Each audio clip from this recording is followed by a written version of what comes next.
최승진의 아침 뉴스. 여러분 안녕하십니까. 3월 5일 월요일 CBS 아침 뉴스 최승진입니다.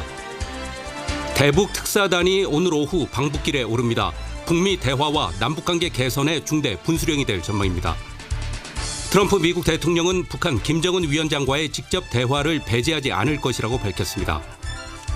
6.13 지방선거가 100일 앞으로 다가왔습니다. 야권 후보 연대가 최대 변수가 될 것으로 보입니다. 시진핑 중국 국가주석의 장기 집권 개헌안을 통과시킬 전국 인민대표대회가 오늘 개막합니다. 사회복무요원 장기 대기자의 군면제 기간이 4년에서 3년으로 줄었지만 대학생은 포함이 안 돼 형평성 논란이 일고 있습니다. 현재 전국 곳곳에 비나 눈이 오고 있습니다. 강원 영동에는 대설특보가, 제주 산간에는 호우특보가 발효 중입니다. 이상은 이 시간 주요 뉴스입니다. 옥반 양파즙으로 우리 몸을 깨끗하게, 옥반 양배추즙으로 우리 속을 편하게, 아로니아즙, 석류즙, 마늘즙, 헛개즙, 자몽즙까지. 옥반 제품은 첨가물이 없고 진합니다. 그래서 몸에 좋습니다. 식품은 생명이다. 옥반식품. 검색창에 옥반식품 1577-3150. 광고합시다. PDB 단열 보강제, PDB 자동문, PDB 폴딩도어, PDB 쉐이퍼 도어. 아, 상가 점포 아파트 병원 인테리어 공사할 때 PDB 단열 보강제를 사용하는구나. 태양자동문은 휴대폰으로 자동문 잠금 장치를 할 수 있어요. 특허 제품 태양 자동문. 광고 끝. 똑똑하네. 스마트폰의 다양한 앱이 티볼리 터치스크린 화면에서도 가능하니까. 똑같네. 스마트폰과 터치스크린 화면이 똑같으니까. 똑소리 나네. 스마트한 티볼리 양방향 풀 미러링이니까. 티볼리 또 한 번 티나게 앞서가다. 2018 스마트 티볼리. 지금 쌍용 자동차 전 시장에서. 오늘 오후 정의용 청와대 국정안보실장 등 청와대 대북특별사절단이 북한으로 출발합니다. 이번 특별사절단 방북이 남북관계에 어떠한 전기를 만들지, 또 북미 대화를 성사시킬 수 있을지 주목되고 있습니다. 박수롱 기자 나와 있습니다. 박 기자. 네. 청와대 대북특별사절단이 특별기를 타고 서해 직항로를 통해서 오늘 평양으로 가죠.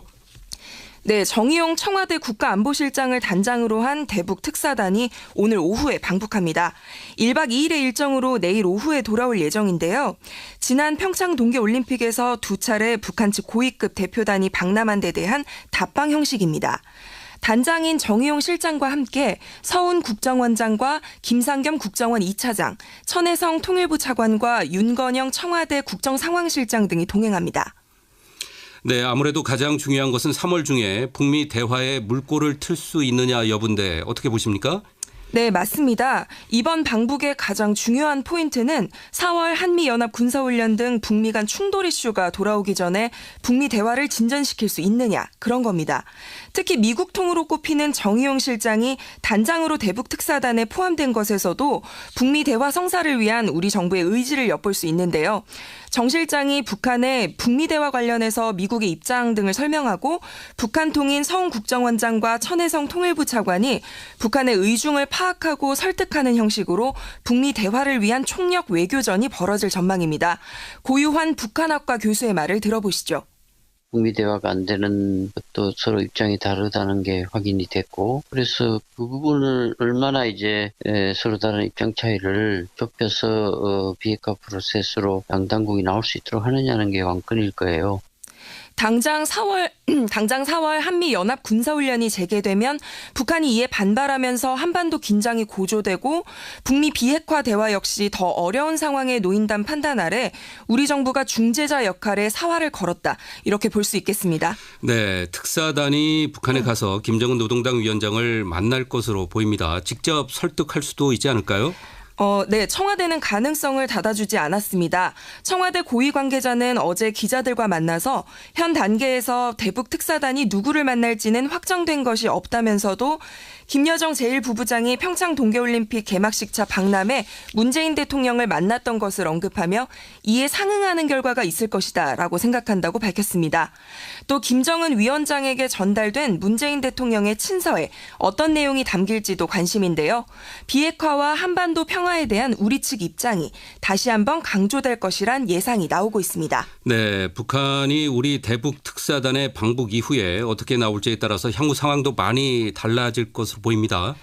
네, 일단 미국이 비핵화에 대한 성의가 없는 대화는 할 수 없다. 이런 입장을 아주 확고하게 밝히고 있기 때문에 우리 측도 북한을 좀 더 이끌어내기 위한 노력을 기울이고 있는 상황인데요. 이번 방북으로 직접 소통이 이루어지는 만큼 어떻게든 터닝 포인트를 기대해보는 입장입니다. 일부 전문가들은 이미 한번 이루어진 한미연합훈련의 규모를 약간 축소하면서 대화 가능 상태를 유지하고 북미가 탐색 대화를 시작하는 방안도 제시하고 있습니다. 조한범 통일연구원 선임연구위원의 분석입니다. 그럼 우리 정부나 한미 입장에서는 어차피 이게 연기가 됐기 때문에 기간은 축소될 수밖에 없거든요. 그런 부분들을 축소해서 진행을 하면 북한은 판을 안 깨는 이런 모양새가 그려질 수 있거든요. 최소한 탐색 대화를 하게 만드는 게 이번에 특사단의 네, 우리 정부는 그 북한 방문이 마무리가 되면 바로 미국도 방문해서 북미 대화 조율을 계속해 나갈 예정이죠. 네, 정의용 실장과 서훈 국정원장이 방북을 마친 뒤에 이번 주 중에 미국도 방문할 예정인데요. 북한의 입장을 미국에 전달하면서 미국과도 치열한 의견 교환이 있을 것으로 보입니다. 문 대통령이 이야기했던 것처럼 미국도 대화의 문턱을 좀 낮춰달라는 식의 대미 외교도 본격화될 수 있습니다. 미국이 비핵화 대화에 계속해서 엄격한 입장을 유지하고 있는데요. 현지 시간으로 3일, 우리 시간으로는 오늘 새벽 나온 보도인데 트럼프 대통령이 언론인들과 만찬을 하면서 김정은과 직접 대화도 배제하지 않겠다고 하면서 긍정적인 전망을 스스로 내놓기도 했거든요. 그렇죠. 예, 따라서 우리 정부로서는 이런 시그널을 어떻게 잘 해석해서 대화로 이어지도록 하느냐. 이건 역시 고민하고 있는 지점 중 하나라고 볼 수 있습니다. 이번 대북 특사단 방북 이후 이렇다 할 결과가 없으면 4월 한미연합훈련까지 북미 대화 동력을 다시 얻기는 상당히 어려워진다는 점에서 이번 대북 특사단의 성과에 눈길이 쏠리고 있습니다. 네, 대북 특사단 의미 있는 결실을 맺기를 기대해 보겠습니다. 박철웅 기자 잘 들었습니다. 이제 6월 지방선거가 정확히 100일 남았습니다. 현재까지는 정부 여당의 높은 지지율에 힘입어 여당이 우위에 있는 것으로 보이지만 야권 후보 단일화 등 여러 변수들이 남아있어서 쉽게 결과를 예단하기는 어렵습니다. 김구영 기자가 선거 100일 전을 맞아서 지방선거 주요 이슈 4가지를 짚어봤습니다. 최근 가장 떠오른 이슈는 남북관계 문제입니다. 오늘 방북길에 오를 대북 특사단의 성과가 향후 남북회담과 북미 대화로까지 이어질 가능성이 커 온 국민의 관심이 쏠리고 있습니다. 더불어민주당은 특사단 파견이 한반도 평화의 시금석을 만들어줄 것으로 기대하는 반면 좀처럼 지지율 반등 기회를 찾지 못하는 보수 야권에서는 강경한 안보관을 앞세워 남북 문제를 보수 진영 결집의 계기로 삼기 위해 연일 공세를 퍼붓고 있습니다. 민주당 김현 대변인과 자유한국당 홍지만 대변인입니다. 맡은 바 소임을 다하고 돌아오길 바랍니다. 핵은 사라지고 선물만 잔뜩 안기면서 가짜 평화의 길을 만들지는 말아야 합니다. 이번 달 정부 안에 나오는 개헌도 지방선거와 맞물려 관심이 높아지고 있습니다. 정부 여당은 강력한 개헌 드라이브를 걸 예정이지만 한국당은 지방선거 동시 개헌은 불가하다는 입장입니다. 특히 대통령 권한 분산의 수준을 놓고서는 4년 중임제를 선호하는 여권과 이원집정부제를 내심 주장하는 야권의 공방이 치열할 것으로 보입니다. 또 여야 1대1 구도를 만들기 위한 야권 후보 단일화도 선거판의 변수로 작용할 수 있습니다. 서울시장 선거에서 바른미래당 안철수 전 국민의당 대표가, 경기지사 선거에서는 자유한국당 남경필 현 지사가 각각 출마할 경우 수도권에서 여당이 안심하기 어렵습니다. 아울러 부동산 시장 등 민생 관련 법안들도 상황에 따라 쟁점으로 부상할 가능성이 있어 선거를 준비하는 여야의 계산은 복잡해지고 있습니다. CBS 뉴스 김구현입니다. 국회는 오늘 오후 본회의를 열어서 6.13 지방선거 광역 기초의원 정수와 광역의원 선거구 획정을 골자로 한 공직선거법 개정안을 의결합니다. 이번 본회의는 국회 헌법개정정치개혁특별위원회가 2월 임시국회 마지막 날 선거법 개정안을 늑장 처리해 본회의 의결이 무산됨에 따라서 추가로 열리게 됐습니다. 중국의 최고 의결기구인 전국인민대표대회가 오늘 개막됩니다. 이번 전인대에서는 시진핑 국가주석의 장기 집권이 가능토록 고친 개헌안 통과가 유력시되고 있습니다. 베이징에서 김중호 특파원이 보도합니다. 중국의 최대 정치 행사 중 하나인 전국인민대표대회 전인대가 오늘 개막합니다. 이번 전인대는 그 어느 때보다 전 세계에 관심이 쏠리고 있습니다. 국가주석직을 3번 이상 연임하지 못하도록 제한한 규정을 삭제한 개헌안이 상정돼 있기 때문입니다. 중국 공산당은 강력한 리더십이 필요한 때라며 중국 국내외의 반발에도 불구하고 개헌안 통과에 대한 의지를 다지고 있습니다. 장예수의 전인대 대변인입니다. 신시대를 맞아 신시대 중국 특색 사회주의의 중요한 역할 발휘를 위해 헌법을 수정해야 합니다. 오는 11일 새로운 중국 헌법에 대한 표결을 통해 최종 통과 여부가 결정되는데 통과는 기정사실로 여겨지고 있습니다. 새로운 헌법이 통과되면 시 주석은 자신이 원할 경우 종신 집권까지도 가능한 막강한 권한을 손에 넣게 됩니다.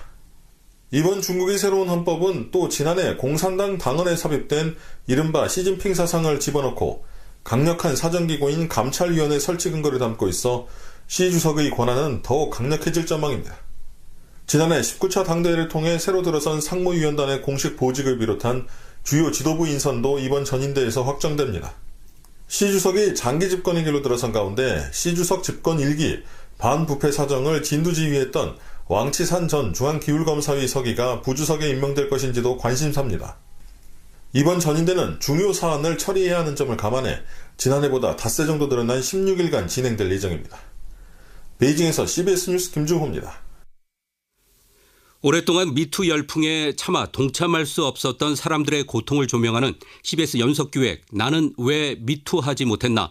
오늘은 그 첫 번째 순서로 20년 전 성폭행을 당했지만 엄마라서 그리고 아내라서 끝내 입을 열 수 없었던 한 여성의 이야기를 전해드리겠습니다.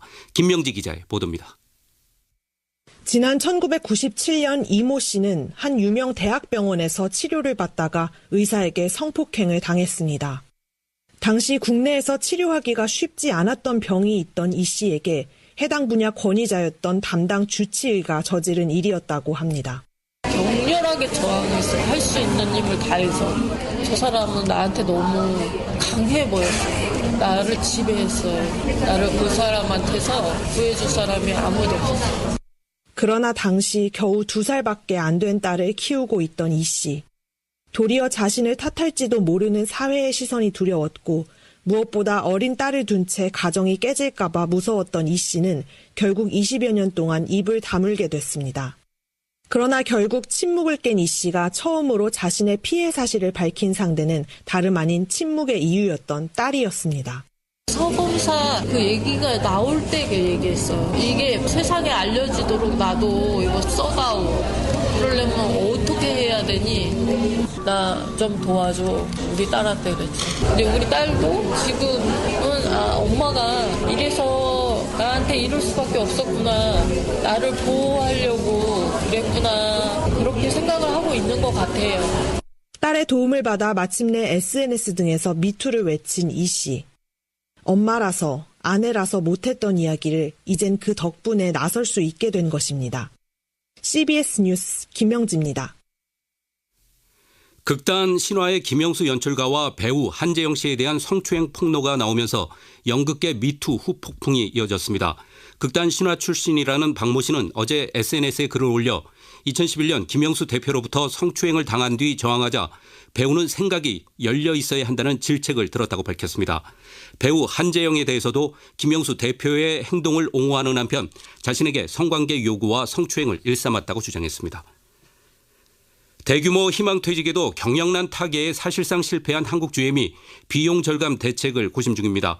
대량 해고 찬바람을 맞고 있는 비정규직 노동자들로서는 앞길이 막막하기만 합니다. 김민재 기자의 보도입니다. 지난 2일 마감한 한국GM 희망퇴직엔 정규직 2,400여 명이 신청한 것으로 알려졌습니다. 하지만 경영 정상화를 위해선 약 3천억 원의 비용을 더 줄여야 하는 가운데 가장 불안에 떨고 있는 이들이 바로 한국GM 비정규직 노동자들입니다. 2008년 금융위기 이후 한국GM은 수백 명씩 비정규직을 해고해 왔습니다. 이번에도 비정규직 200여 명이 문자 해고 통지를 받는 등 대량 해고는 이미 진행 중입니다. 한국GM 김교명 군산 비정규직 지회장입니다. 비정규직들은 2012년부터 이제 나가기 시작하죠. 2013년도에도 한 400여 명이 나가고, 14년도에도 한 400여 명 나가고, 그다음에 2015년에 거의 한 550명 나갔거든요. 아마 6월달 되면 또 대대적으로 비정규직도 문제가 또 이슈화 되지 않을까 싶네요. 그동안 정부도 대법원도 불법 파견 판정을 내렸고, 심지어 군산공장 폐쇄가 발표된 지난달 13일에도 군산공장 비정규직들을 정규직으로 인정하란 판결이 내려졌습니다. 하지만 아직도 벗어나지 못한 비정규직 신분, 위로금이나 생활지원금은커녕 하다못해 희망퇴직조차 신청할 수 없고 노사협상 테이블도 참여할 수 없는 형편입니다. 한국GM 황호인 부평 비정규직 지회장입니다. 이 공장 안에는 정규직뿐만 아니라 비정규직 노동자들도 있고 행정권 또한 동일하게 보장돼야 된다. 지금이라도 정부가 불법 파견의 책임을 엄중히 묻는 한편 정부와 노사의 고용 대책에 반드시 비정규직 고용 안정도 포함돼야 할 것으로 보입니다. CBS 뉴스 김민재입니다. 요즘 사회복무요원으로 가고 싶어도 못 가는 분들이 많다고 합니다. 적체 때문인데요. 국방부는 장기 대기자들의 군면제 기간을 4년에서 3년으로 줄였지만 대학생은 예외여서 형평성 논란이 일고 있습니다. 윤철원 기자가 취재했습니다. 23 대학생인 권모 씨는 3년 전 사회복무요원 판정 이후 매년 지원서를 냈지만 소집 통지는 받을 수 없었습니다. 오랜 기다림 끝에 올해부터 장기 대기자들의 병역 면제 기간이 4년에서 3년으로 줄었다는 소식을 접한 권 씨는 병무청에 문의했지만 돌아온 답변은 황당하게도 대학생은 포함되지 않는다는 거였습니다. 휴학까지 하며 기다려온 2년이 넘는 시간이 말 그대로 허송세월이 돼버린 겁니다. 권 씨입니다. 제가 휴학을 했었거든요. 군대를 가기 위해서. 장기 대기자에 포함이 되는 기간이 대학생이나 대학생이 아닌 사람이나 그 기간은 똑같은데 대학생만 이게 안 된다는 거는 형평성에 좀 어긋나지 않나. 대학생은 병역법에 따라 휴학생이라 하더라도 자동으로 연기돼 대기자에서 제외된다는 게 병무청의 설명입니다. 권 씨처럼 입대를 위해 휴학을 하고 계속해서 지원 신청을 해도 대학생이기 때문에 대기 기간에는 포함되지 않는다는 겁니다.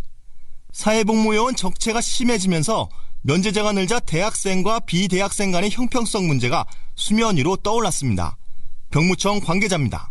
적체가 돼버리다 보니까 문제가 이제 부각이 될 수가 있는데 휴학 사유가 워낙 다양하기 때문에 홍보도 안 올 뿐더러 현재는 카운트를 안 하는 게 확실하다는 거예요. 탈락자 중에 휴학자가 얼마나 있는지 다 검토를 하겠죠. 왜냐하면 장기적인 문제를 이제 검토한다는 걸 그거 다 본다. 하지만 대학생들은 지원 자체가 입대에 대한 적극적 의사표명으로 봐야 한다며 병무청의 해명은 행정편의적 발상이라고 비판했습니다. CBS 뉴스 윤철원입니다. 제주 애월항에서 수백억 원대 공사를 한 포스코건설이 하도급 업체에게 수십억 원대의 공사 대금을 주지 않아 갑질 논란이 일고 있습니다.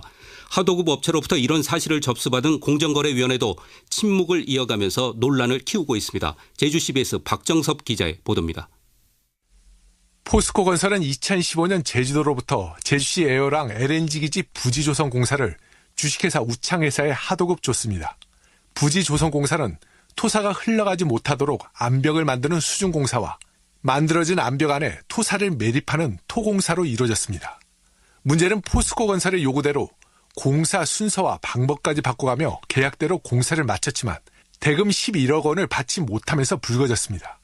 우창회사 측이 계약 물량대로 66만 세제곱미터의 토사를 매립했지만 포스코건설은 다져지지 않은 토사로 인해 공정의 87%밖에 못 채웠다며 추가 매립을 요구했습니다. 우창회사 측이 대금 정산부터 요구하며 추가 매립 공사를 할 수 없다고 하자 계약은 일방적으로 해지됐습니다. 오히려 공사 대금이 과다 지급됐다며 포스코건설로부터 7억 원의 반환을 요구받았습니다. 하지만 우창회사 측은 포스코건설의 무리한 작업 요구가 매립 물량이 부족해진 가장 큰 이유라고 주장하고 있습니다. 우창회사 관계자입니다. 그 블럭을 제작을 해서 블럭으로 양사각을 막아놓고 토사 매립을 하는 겁니다. 그런데 폐합 없이 토사를 붓다 보니까 토사가 유출되는 상황에서 계속적으로 작업을 했고요. 이 같은 주장에 대해 포스코건설은 민사소송이 진행 중이라며 공식 입장을 회피하고 있습니다. 공정거래위원회 역시 2년 전에 민원을 접수하고도 침묵하고 있어 제 역할에 의심을 받고 있습니다. CBS 뉴스 박정섭입니다. 다음은 간추린 소식을 정민아 아나운서가 전해드립니다. 영유아 무상보육 실시에도 불구하고 가정에서는 아이 한 명당 한 달에 20만 원가량을 교육, 보육비로 지출하는 것으로 나타났습니다. 미국산 쇠고기가 수입 쇠고기 시장에서 14년 만에 호주산을 제치고 1위에 올랐습니다. 지난해 국내 저축은행의 단기 순이익이 1조 원을 넘는 것으로 나타났습니다. 서울 서대문경찰서는 명지전문대 연극영상학과 박중영 교수가 학생들을 지속적으로 성추행했다는 의혹에 관해 사실관계를 확인하고 있다고 전했습니다.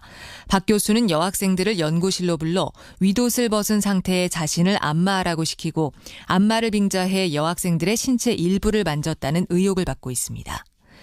주식 투자에 규제로 행세하며 1,000명이 넘는 피해자를 대상으로 600억 원대 투자 사기를 벌인 GNI 그룹 회장 성철호 씨에게 12년의 중형이 선고됐습니다.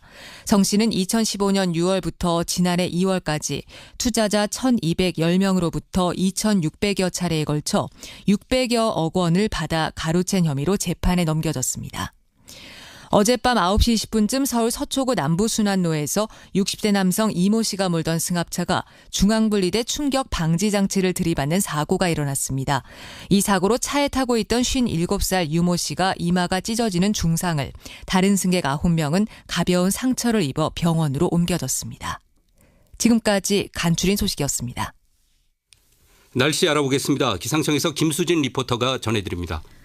네, 어제 오늘 사이 곳곳에 봄비치고는 다소 많은 비가 내리고 있고요. 특히 동풍의 영향이 강한 강원 영동과 경북 북동산간으로는 대설특보가 발효 중인 가운데 많은 눈이 내리고 있습니다.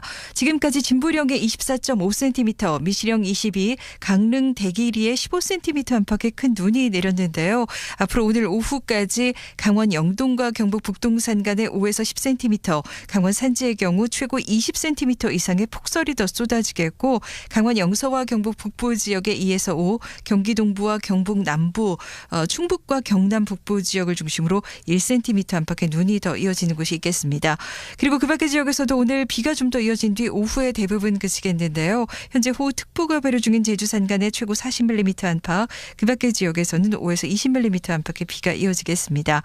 이런 가운데 오늘도 큰 추위는 없겠습니다만 어제에 비해서는 기온이 큰 폭으로 떨어지겠는데요. 서울과 청주의 한낮 기온이 9도까지 오르겠고, 광주 12도, 대구 7도, 강릉 3도의 분포로 강원도와 영남 내륙의 경우는 평년보다도 좀 더 낮겠습니다. 지금까지 날씨였습니다.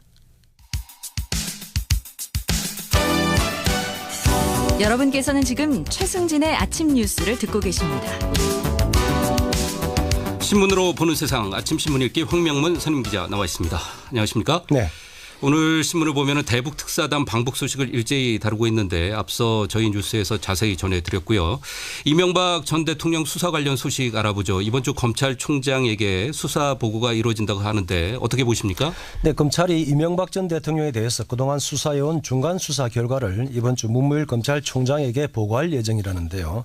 이 전 대통령에 대한 소환 시기와 구속영장 청구 여부 등이 결정될 것이라는 관측입니다. 이번 주 중에 출석 통보가 이루어지게 되면 이러면 다음 주에 이 전 대통령이 검찰에 출두하게 될 것이라는 전망입니다. 지금까지 검찰 수사에서 드러난 이 전 대통령의 뇌물 액수가 100억 원을 넘어서고 있는데 이 전 대통령 소환 조사가 카운트다운에 들어간 상태라고 하겠습니다. 네, 이재용 삼성전자 부회장 변호인단에 차한성 전 대법관이 합류를 하면서 논란이 확산되고 있습니다. 네, 차한성 전 대법관이 최근 삼성 이재용 부회장 사건의 상고심 변호인단에 합류를 했는데요. 이에 대해서 대한변호사협회가 정관 예우 등을 우려하면서 부적절한 재판 수임이라고 비판하고 나서면서 논란이 커지고 있습니다. 차 전 대법관은 2014년 퇴임을 했는데 이 부회장 사건을 맡은 대법원 2부의 소속 대법관 가운데 3명이 차 전 대법관과 함께 근무를 해서 정관 예우 논란에서 자유롭지 않다는 것입니다.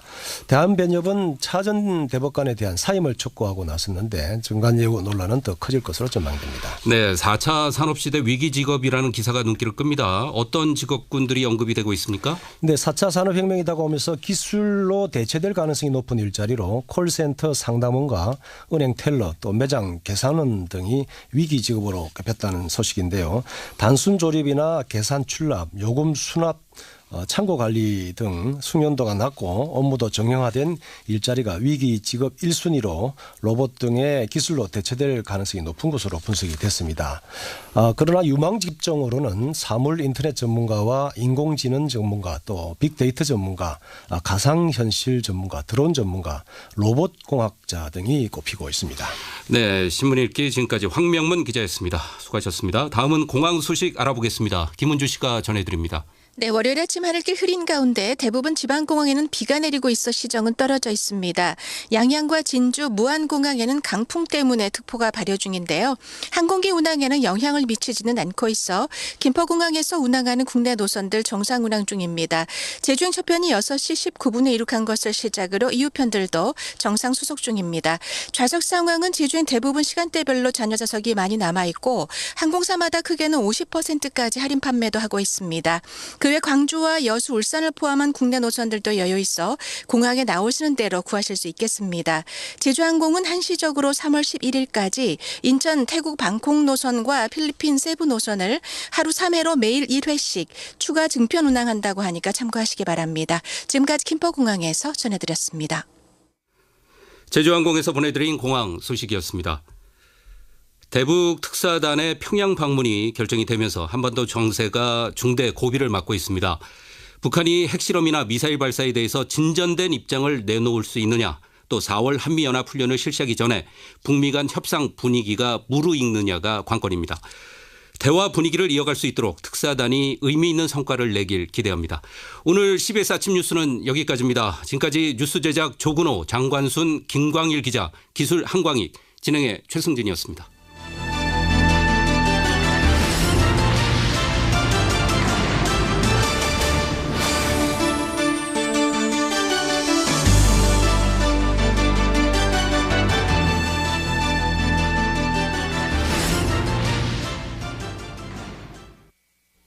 CBS 함께해요. 자연스레 건강한다, 맛있는다, 하리 자연팔마 자연스레 건강하게 할인 착한 닭고기 자연스레 닭고기 하면 할인. 한국교직원 공채회가 100% 출자한 예담 상조를 아십니까? 스승처럼 든든한 믿음의 예로부터 대쪽보다 올곧은 정직의 예에 이르기까지 예담은 상조 문화의 본보기를 만들고 있습니다. 대한민국 상조의 더 바른 예. 옥반 양파즙으로 우리 몸을 깨끗하게, 옥반 양배추즙으로 우리 속을 편하게, 아로니아즙, 석류즙, 마늘즙, 헛개즙, 자몽즙까지 옥반 제품은 첨가물이 없고 진합니다. 그래서 몸에 좋습니다. 식품은 생명이다. 옥반식품. 검색창에 옥반식품 1577-3150. 안녕하세요. CBS 아나운서 김윤주입니다. 요즘 대한민국 최대 화두 일자리, 그중 혁신성장과 일자리 창출의 주역으로 중소기업의 발전을 빼놓을 수 없죠. 한국산업인력공단도 중소기업중앙회와 업무 협약을 체결하며 일자리 창출과 인적자원 개발에 나섰는데요. 청년 취업 아카데미를 통해 우수인력 채용을 지원하는 등 근로자와 중소기업의 동반 성장에 기여하고 있습니다. 중소기업 경쟁력 강화, 더 나은 일자리 창출의 지름길입니다. 이 캠페인은 실력 중심 사회를 만드는 한국산업인력공단이 함께합니다. 안녕하세요. 최수종입니다. 매년 건설 현장 사고로 500여 명의 노동자가 목숨을 잃습니다. 그 원인의 60% 이상이 추락사고입니다. 안전한 건설 현장을 위해 꼭 지켜야 할 안전수칙. 첫째, 사업주는 작업 발판과 안전난간을 반드시 설치하고, 둘째, 작업자는 안전장비를 꼭 착용해야 합니다. 명심하세요. 설치하고 착용하고 사망사고 없는 건설 현장, 추락재해 예방으로 시작합니다. 추락재해 절반으로 줄입시다. 이 캠페인은 고용노동부와 안전보건공단이 함께합니다.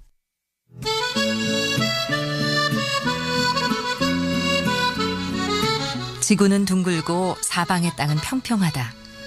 그러니 내가 있는 곳보다 더 높은 곳은 세상에 없다. 그런데도 곤륜산이나 형산, 곽산을 오르며 높은 곳을 찾아다니는 사람이 있다. 지나간 과거는 쫓아가 잡을 수 없고 다가올 미래는 기약할 수 없다. 지금 이 상황보다 더 즐거운 때는 없다. 그런데도 좋은 수레를 갈망하고 논밭에 마음 태우며 기쁨을 구하는 사람들이 있다. 땀을 흘리고 가쁜 숨을 몰아쉬며 평생토록 헤매면서 오로지 저것을 바랄 뿐 이것을 참으로 누려야 하는 줄 모른 지가 오래되었다. 다산 정약용의 산문 바로 이 중에서 전해드렸습니다.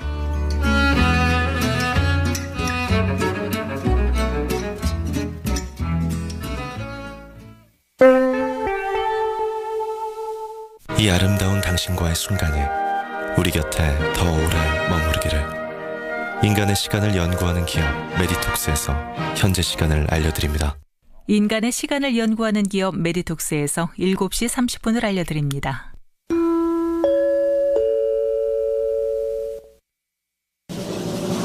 김현정의 뉴스 쇼.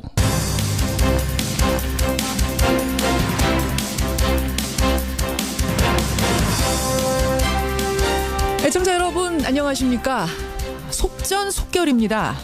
북미 대화, 남북 대화가 필요하고 그걸 위해서 대북 특사가 가야 한다면 망설일 것 없다. 바로 가자 이겁니다. 오늘 정의용 청와대 국가안보실장을 수석으로 하는 대북 특사단 평양으로 떠납니다.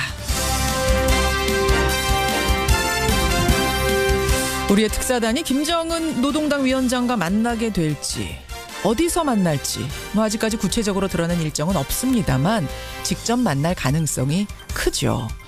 그리고 거기서 얻은 답을 들고 특사단은 미국으로 갑니다.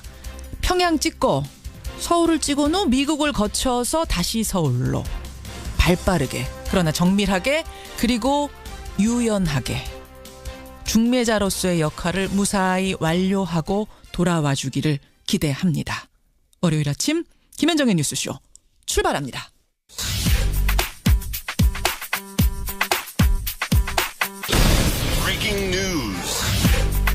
김현정의 뉴스쇼가 주목한 오늘의 포인트 김정훈 기자 나와 있습니다. 어서 오세요, 김 기자. 네. 아, 빨라요. 그렇습니다. 움직임. 네네. 안보 투톱 대북 특사단 방북합니다. 네. 정의용 청와대 국가안보실장 그리고 서훈 국가정보원장이죠. 두 사람이 안보라인 투톱입니다. 예. 그 두 사람 포함한 그 특사단 오늘 방북을 합니다. 천혜성 통일부 차관과 김상중 국정원 2차장 그리고 윤건영 청와대 국정상황실장 등도 특사단에 포함되어 있습니다. 예. 북한 김여정의 방남에 따른 답방 차원이긴 하지만 막중한 사명이 있죠. 그렇죠. 먼저 문재인 대통령이 제안한 비핵화 그 방법론이 있지 않습니까? 그러니까 북한이 핵과 미사일 도발을 일단 중단하고 네. 비핵화를 위한 논의에 참여하면 상응한 조치를 단계적으로 취할 수 있다. 뭐 이렇게 좀 단계적으로 가자는 내용이잖아요. 맞습니다. 예. 그 취지를 충분히 설명을 하고요. 예. 이에 대한 북한 측 특히 김정은 위원장의 입장을 타진해 볼 것으로 전망이 되네요. 또 북미 간 대화 실현을 위한 조건들을 정리할 것으로도 보입니다. 북미 간 대화의 물꼬가 어떻게든 트여야 정상회담 개최 등으로 남북관계가 한 발 더 나아갈 수가 있기 때문이죠. 그렇죠. 북한의 반응도 중요하고 거기에 대한 미국의 반응도 중요하고 그런 거잖아요. 맞습니다. 그런데 오늘 새벽에 김정은 위원장과의 직접 대화 가능성은 배제하지 않겠다. 이런 트럼프 대통령의 발언도 전해졌거든요. 예, 예. 평소 뭐 짓궂은 농담이 오간다는 그리다이언 클럽에서의 연설 내용이라 그 무게감을 두고는 해석이 엇갈리고는 있는데요. 일단은 나쁘지 않은 신호입니다. 특사로 북한을 다녀온 적이 있는 분이죠. 잠시 후에 박지원 의원 연결해서 이번에 특사단 잘 꾸려졌는지 임무는 뭔지 어느 정도 얻어내면 성과가 있는 건지 잠시 후에 좀 깊이 얘기 나눠보겠습니다. 다음 포인트는요. 네, 미투에 몰린 그들의 반발입니다. 미투에 반발하고 있는 그들 누굽니까? 네, 우선은요. 문단 내에서 성추행 의혹이 불거졌던 고은 시인입니다. 영국에다가 입장을 발표했어요. 네, 자신의 작품을 번역해온 영국의 한 출판사에 보낸 입장이 전해진 건데요. 예. 일부에서 제기한 상습적인 추행 의혹을 단호히 부인한다면서 나 자신과 아내에게 부끄러울 일은 하지 않았다 이렇게 밝혔습니다. 이에 대해서 처음 의혹을 제기했던 최영미 시인은 자신이 괴물에 대해 한 말과 글은 모두 사실이라면서 문화예술계 성폭력을 조사하는 공식 기구가 출범하면 거기 나가서 상세한 입장을 다시 밝히겠다고 반박을 했고요. 네. 또 잇따른 성폭력 논란에 휩싸인 음악인 남궁현 씨가 있죠. 예. 남궁현 씨 역시 주장은 모두 사실 무근이며 민형사 소송을 동시에 진행하겠다 이런 입장을 밝히고 나섰네요. 그런데 남궁현 씨 같은 경우에는 4번째 피해자가 또 나타났더라고요. 또 나왔습니다. 또 수법도 비슷하다. 누드 사진 보내달라고 했다. 뭐 이런 내용들로 봐서 글쎄요. 진실 게임 양상으로 흐르고 있는 것 같고 하지만 피해자는 계속 나타나고 있고 그렇습니다. 마지막 포인트 뭔가요? 네, 발목 잡힌 아파트 재건축 열풍입니다. 아파트 재건축을 위한 안전진단 기준 오늘부터 강화가 된다고요? 네, 한마디로 안전성에 심각한 문제가 없다면 재건축을 하기 어렵게 된 것입니다. 이 너도 나도 재건축을 요구하고 그 기대감에 부동산 가격이 급등하는 고리를 끊겠다는 것이죠. 예. 정부가 열흘 만에 그 짧은 행정 예고 끝에 새 정책을 시행하고 나섰는데 그만큼 강한 의지를 보인 것입니다. 다만 주차장이 매우 좁거나 화재 시에 진화가 어려울 정도로 그 환경이 열악한 곳에 대해서는 재건축 가능성을 일부 열어놨습니다. 그렇죠. 예. 상황이 다 다른 건데 네. 이걸 무조건 시행 이건 안 될 거고 상황에 따라서 유연하게 집값도 잡을 수 있는 이런 정책이었으면 좋겠습니다. 김정은 기자 수고하셨습니다. 네. 문재인 대통령은 정의용 국가안보실장을 수석 특별사절로 하는 특별사절단을 북한에 특사단은 파견키로 김정은 했습니다. 북한 노동당 위원장도 만나 문 대통령의 의지를 전달하고 김 위원장의 뜻을 탐색하는 데 주력할 것으로 보입니다. 예, 대북특사단 오늘 방북합니다. 정의용 청와대 국가안보실장이 수석 맡았고요. 서훈 국정원장, 윤건영 청와대 국정상황실장, 천혜성 통일부 차관, 김상균 국정원 2차장까지 5명입니다. 여기다가 실무진 5명 더해져서 총 10명으로 구성이 돼 있는데요. 대통령 친서를 들고 갑니다. 그리고 1박 2일 방북에 이어서는 일부가 미국으로 또 가죠.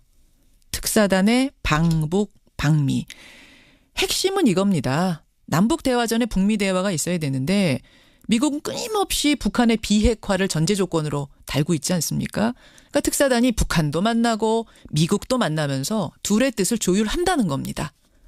자, 잘 해낼 수 있을까요? 이분은 어떻게 보실까요? 지난 2000년도에 김대중 대통령의 특사로 북한을 다녀온 민주평화당 박지원 의원 연결을 하겠습니다. 박 의원님 안녕하세요. 네, 안녕하세요. 박지원입니다. 특사단 발표 나기 전에 서훈 국정원장이 최적임자다 이런 말씀하셨는데 서훈 국정원장도 이번에 포함이 됐네요. 5인의 특사단 어떻게 잘 꾸려졌습니까? 아주 잘 꾸려졌고 특히 미국도 북한도 대통령도 샴박자를 갖춘 드림팀이라고 생각합니다. 드림팀이라고 할 정도입니까? 네. 최고예요. 최고예요. 근데 지금 특사 명단을 보고 자유한국당에서는 부정적인 입장 내놨어요. 비핵화 전제 없는 특사는 북핵 축하 사절단이냐? 대북 대화 구걸 정책과 대북 특사 운운하는 것도 북한의 핵 완성할 시간만 주는 거다. 그리고 바른미래당은 뭐 자유한국당만큼 반발한 건 아닙니다만 국정원장이 가는 건 반대다. 국정원 북풍 정치다. 이렇게 얘기했는데 어떻게 보세요? 글쎄요. 그 두 당은 비핵화를 위해서 그러한 특사가 파견되는 거고 그렇게 전부 반대를 한다고 하면은 전쟁을 하지 않습니까? 북한을 핵무장화 시키자는 겁니까? 저는 이해할 수 없는 평가라고 생각합니다. 핵무장화 시키자는 얘기냐? 이게 무슨 말씀이세요? 그분들은 지금 핵을 안 하겠다라고 이렇게 확답을 받아야지만 지금 보낼 수 있는 거 아니냐 이런 말씀인데. 만나야 얘기가 될 거 아니에요. 비핵화를 위해서 특사 파견도 하고 남북 정상회담, 북미 대화가 이루어지는 거지. 예. 지금처럼 팽팽한 상태에서 서로 비핵화해라, 못한다, 공격하겠다. 예. 이것이 무슨 도움이 됩니까? 그런데 그분들이 얘기하는 것은 만나서 얘기를 해야지. 그러한 만나는 것 자체를 잘못 생각을 하고 그렇게 비난을 한다고 하면은 결국 북한이 계속 핵무장화하고 그럼 전쟁해야 된다. 이런 뜻으로밖에 해석이 안 됩니다. 전쟁하자는 소리냐. 지금 뭐 청취자 유재광님은 왜 지난주에 정치권에서 유행어 하나 있었잖아요. 뭐 바람직한 단어는 아닙니다만 겐세이란 단어를 이은재 의원이 써서 화제가 됐는데 딱 맞는 얘기입니다. 딱 맞는 얘기라고 보세요. 유재광님도 지금 비슷한 문자를 주셨는데 알겠습니다. 어쨌든 우리 특사단이 다녀와서 성과가 나면 이런 우려들 지금 저 보수 쪽에서 나오는 우려도 뭐 당연히 줄어들 텐데요. 과연 그럼 성과를 낼 수 있겠는가? 성과를 낼 수 있겠습니까? 어떻게 보십니까? 글쎄 그 문제에 대해서는 누구도 자신하지 못하지만은 최소한도 김정은 위원장도 북한도 이상 이 비핵화 문제 특히 북미 간 문제 등에 대해서 충분한 시간을 갖고 있지 않습니다. 지금 잘 아시다시피 트럼프 대통령이 시진핑 중국을 통해서 대북 제재가 강화되고 있잖아요. 김정은이 세습 집권해서 경제가 좋아지고 굶어 죽는 사람은 없어요.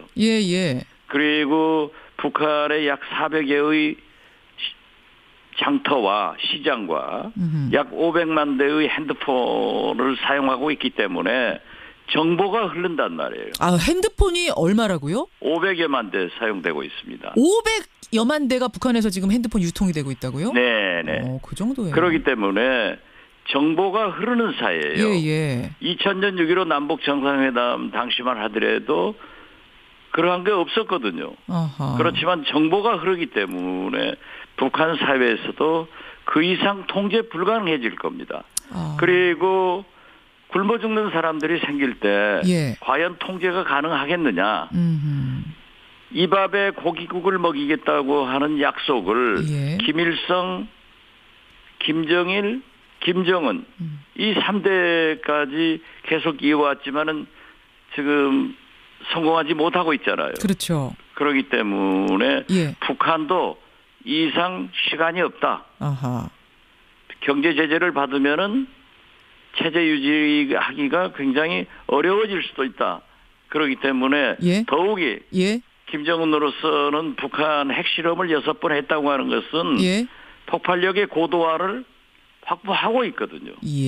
그래서 저는 대화가 되리라고 봅니다. 될 수 있는 상황으로 무르익었다. 근데 지금 미국에서는 말이죠.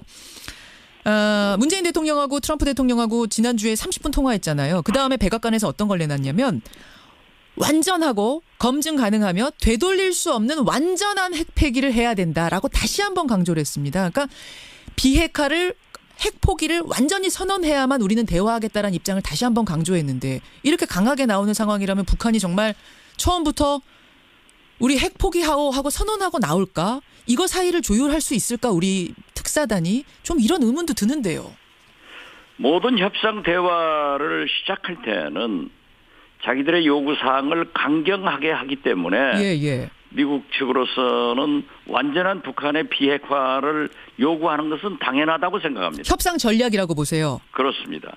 그럼 어느 정도까지 그러면은 양보가 가능할 거라고 보십니까? 미국이? 북한도 그 미국의 강한 의지를 알고 있기 때문에 어떤 해결의 방안을 제시해야 될 거예요. 그렇죠. 저는 이 대목에서 작년 8.15 경축사에 문재인 대통령께서 언급한 북한 핵의 동결. 핵 동결. 여기에 대해서 국내에서도 미국에서도 이렇다 할 반응이 없었습니다. 그렇지만 저는 그 작년 8.15 문재인 대통령의 북한 핵의 동결. 이 말씀이 상당히 북한 해결하는 어떤 터닝포인트, 전환점을 시사하고 있다. 이렇게 해석했습니다. 그러니까 미국이 원하는 것처럼 지금 가지고 있는 것도 다 폐기 이렇게까지는 북한이 받아들이기 어렵겠지만 지금에서 더 이상 만들진 않는다. 핵 동결한다. 그리고 NPT에도 가입해서 세계 감시도 받는다. 요 정도 수준. 제가 2014년도 김양건 비서겸 통전부장을 만났습니다. 당시 통전부장이죠. 네, 그때 미국이 당신들에게 비핵화를 강력하게 요구하고 있고 그렇게 하지 않으면은 경제 제재 등 여러 가지 어려움이 있을 것이다. 이렇게 얘기를 했더니 김양건 비서 말이 이라크의 후세인 예를 들면서 대량 살상 무기를 미국이 다 파기하면은 경제 제재도 경제 지원 해제하고 경제 지원도 하겠다고 했는데 그걸 믿고 대량 살상 무기를 다 파기하니까 미군이 침략을 했고 후세인은 결국 땅굴에서 총살당했지 않느냐. 그렇죠. 만약 북한이 비핵화를 했을 때 예. 미국이 그렇게 나온다. 그런 얘기를 하더라고요. 그래서 직접 들으셨어요, 그 얘기를? 네네. 그래서 저는 돌아와서 예. 그러한 얘기를 우리 정부나 미국 정부 측 인사들하고 얘기를 나누면서 그런 얘기를 했습니다.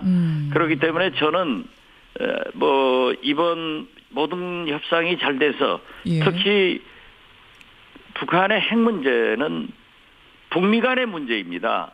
그렇기 때문에 북미 대화를 통해서 예. 완전 파기되는 것이 제일 좋은 일이지만은 예. 그 대화의 입구에서 북한의 그 동결 그리고 출구에서 비핵화로 해결됐으면 알겠습니다. 좋겠다 하는 생각을 갖습니다.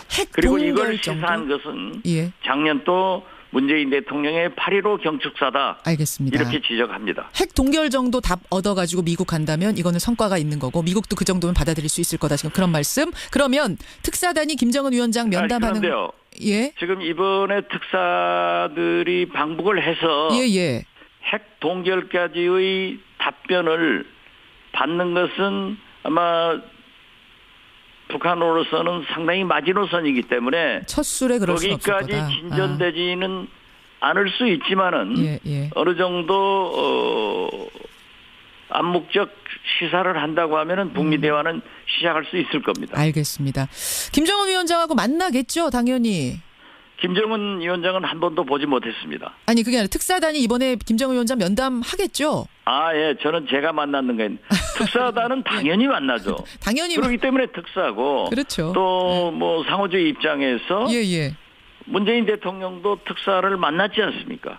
예. 그리고 김여정. 그렇게 특사단을 파견한 것은 남북 간에 특히 북미 간에 다 협력이 돼가지고 죄송합니다. 남북 간에 한미 간에 합의가 돼가지고 가는 거니까 특사가 김정은 위원장을 만나는 것은 당연하다. 자, 의원님 30초 남았는데 한 가지만 여쭐게요. 친서를 가지고 갑니다. 특사가. 그 친서 안에 당연히 김여정 특사 보내주셔서 감사하다. 남북 협력하자. 이런 당연한 이제 원론적인 이야기는 들어갈 거고 북미 대화에 대한 얘기가 들어갈 텐데 비핵화란 단어까지 들어갈까요? 저는 미국 트럼프 대통령의 강한 의지가 있기 때문에 북미 대화의 필요성을 말씀하시면서 친서에 포함시키면서 비핵화를 요구하고 있다. 비핵화 이런 단어까지. 가벼운 정도의 타치는 하고 갈 것 같습니다. 그렇게 생각하시는군요. 자, 오늘 오후에 비행기 떠납니다. 평양으로. 어떤 성과들을 낼지 어떤 중매자로서의 역할을 잘할지 우리가 기원하면서 지켜봐야겠습니다. 우리가 이번 성공하기 위해서 모두 협력해야 됩니다. 예. 여기까지 말씀 듣죠. 고맙습니다. 네, 감사합니다. 민주평화당 박지원 의원이었습니다.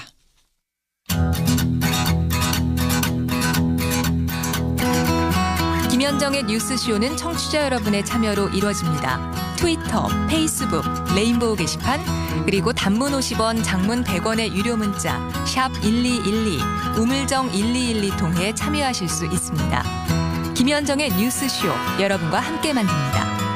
김성환의 행간 시사평론가 김성환 씨 나오셨습니다. 어서 오십시오. 네, 안녕하세요. 주말 사이에 뉴스를 못 보셨던 분들은 깜짝 놀라실 거예요. 맞아요. 갑자기 평양행 비행기가 떠? 이게 무슨 일이야? 정말 속전속결. 저는 대충 어떤 사람이 갈 거라는 건 감은 잡았는데요. 이렇게 빨리 갈 줄 몰랐어요. 사실은 저 한 10일 정도 생각했고 아니면 패럴림픽 끝나고 갈 수도 있겠다 했는데 와, 빨랐습니다. 행간에서도 주말 사이에 벌어진 뜨거운 뉴스 가지고 오셨어요. 네, 이 성추행 논란에 휩싸인 고은 시인이 영국 일간지 가디언에 자신의 입장을 전달했는데요. 나는 부끄러운 짓을 하지 않았다. 이런 내용이 이제 골자입니다. 그러게요. 국내 언론을 두고 굳이 외신을 통해 첫 공식 입장을 밝힌 고은 시인. 이 뉴스의 행간을 좀 살펴볼까 합니다. 영국 가디언지하고 직접 인터뷰한 건 아니죠? 직접 인터뷰한 건 아니고요. 이 영국의 고은 시인 작품의 출판권을 가진 블루덱스 북스라고 하는 출판사가 있습니다. 주로 이제 영어권 국가에 고은 시인의 작품을 번역해서 판매를 해온 곳인데요. 고은 시인이 이곳의 편집자 닐 애슬리한테 입장을 전달하고 애슬리가 다시 또 가디언의 입장을 전달하는 방식이었습니다. 그러니까 가디언이 보도한 기사 제목은 시인 고은 성추행 폭로 뒤 한국 교과서에서 지워지다 이거였습니다. 성명서 내용은요? 내용은 핵심적인 내용만 말씀드리면 나의 행동으로 피해자들에게 의도하지 않은 고통을 준 것에 대해 이미 유감을 표했다. 그러나 상습적인 성추행 혐의는 단호히 부인한다. 인간이자 시인으로서 내 명예가 실추되는 일은 없을 것이며 나의 집필 활동도 계속될 것으로 믿는다. 이런 내용입니다. 저는 몇 번을 읽었어요. 네, 저도 몇 번. 저 애매해요. 그러니까 고통을 준 것에 대해서 미안하고 유감 표명했는데 상습적인 건 단호히 부인한다. 네. 자, 분석을 해보죠. 이 뉴스 행간 들어가겠습니다. 첫 번째 행간은 해외 망명자 심리가 엿보인다입니다. 망명자요? 네, 우리 보통 뭐 망명자 같은 망명한 사람들을 보면은 원래 본국 자기가 있었던 그 나라에서 입장을 발표하지 않고 해외에 나가서 나는 억울했습니다. 나는 어땠습니다. 이렇게 입장을 발표하잖아요. 그렇죠. 그러니까 고은 시인의 이번 가디언지 기사를 보면은 딱 그런 느낌을 저는 처음에 받았어요. 그러니까 국내에도 수많은 언론이 있잖아요. 예. 아마 고은 시인이 공식 입장 발표하겠다고 하면은 막 버선발로 뛰어갈걸요. 물론이죠. 그랬는데 그동안에 한겨레와 인터뷰하면서 이것도 사실 인터뷰 형식도 아니고요. 전화통화하면서 잠깐 입장 발표한 게 전부였습니다. 그 후로는 일절 연락이 끊겨 있는 상태예요. 아무 네, 전화도 맞아요. 받지 않습니다. 근데 하필 영국 출판사를 통해서 외신에다가 입장을 전달했다는 거죠. 그러니까 이건 뒤집어서 얘기하면 국내 언론과 국내 여론에 대한 극단적인 불신이 깔려 있다고 볼 수 있습니다. 지금 한국 내에서 내가 어떤 말을 해도 이게 먹히지 않을 거다. 네, 이런 맞아요. 불신. 그리고 망명자의 심정으로 외국 언론에 나는 억울합니다. 호소한. 이렇게 지금 얘기하고 있다고 하는 건데요. 그러니까 출판사 편집장 애슬리가 한국 여론을 이렇게 전했습니다. 어떻게요? 고은 시인의 작품을 교과서에서 빼고 작가로서 누려온 평판을 포기하도록 압박하는 등 이 극단으로 치닫고 있다 이렇게 표현했습니다.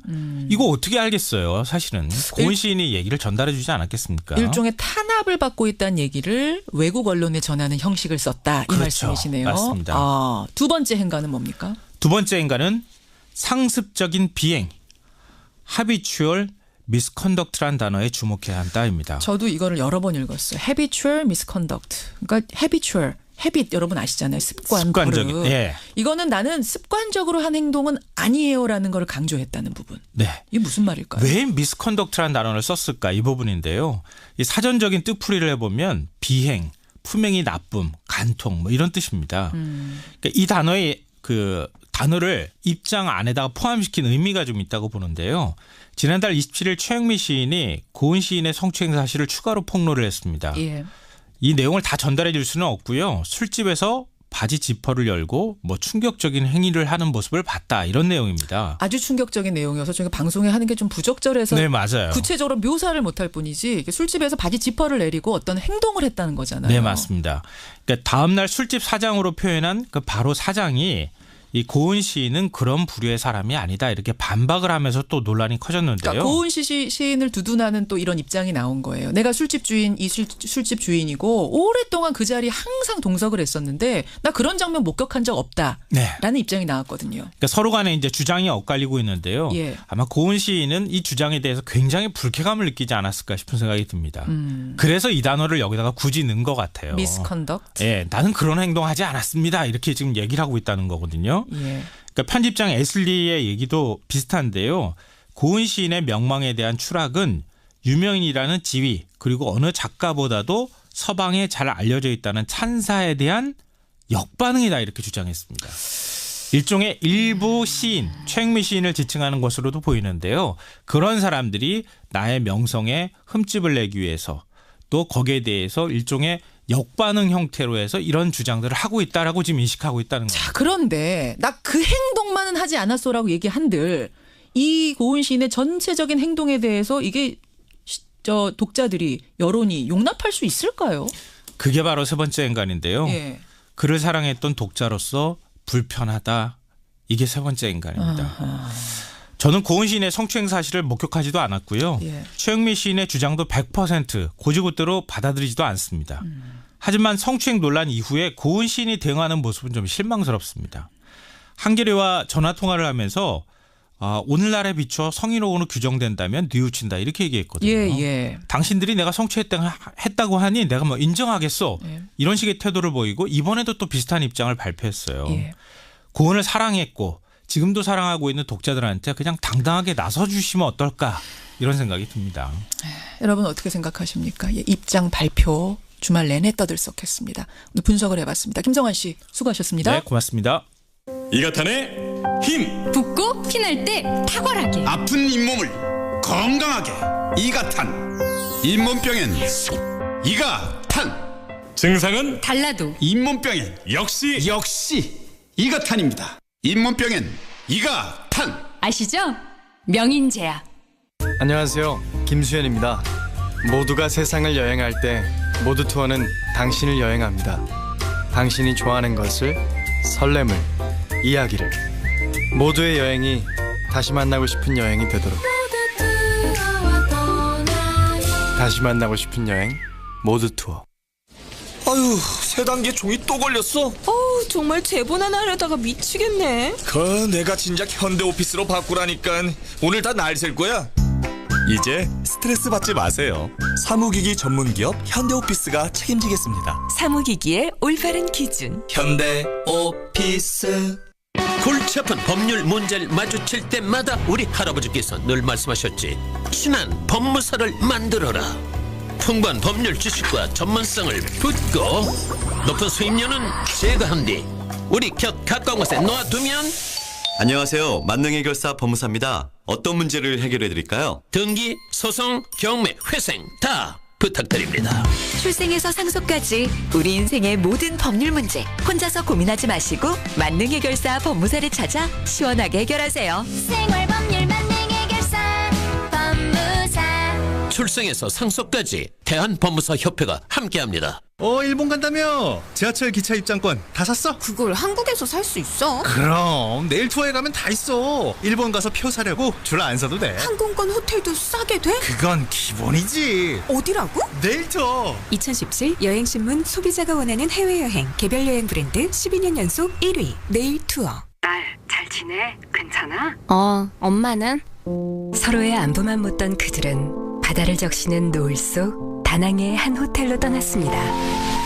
괜찮냐는 물음도 괜찮다는 대답도 필요 없는 하루네요. 호텔을 예약하다. 감동을 예약하다. 호텔 패스. 모든 SUV의 시작. 집. 가슴 뛰는 퍼포먼스를 놀라운 가격으로 경험하라. 지프 체로키 가솔린 최대 700만 원 할인. 블랙박스 하이패스까지 무료. 오직 3월 한 달간 당신 가슴 속 모험가를 깨울 절호의 기회. 지금 지프 전시장으로 문의하세요. 정말 억울하다면 한국 언론의 입장 발표해야죠. 질의응답도 받고요. 왜 영국에 가서? 라는 문자가 꽤 많은 분들로부터 들어오고 있습니다. 오늘 변상욱대 기자가 이 이야기 조금 더 준비했거든요. 입으로 가겠습니다.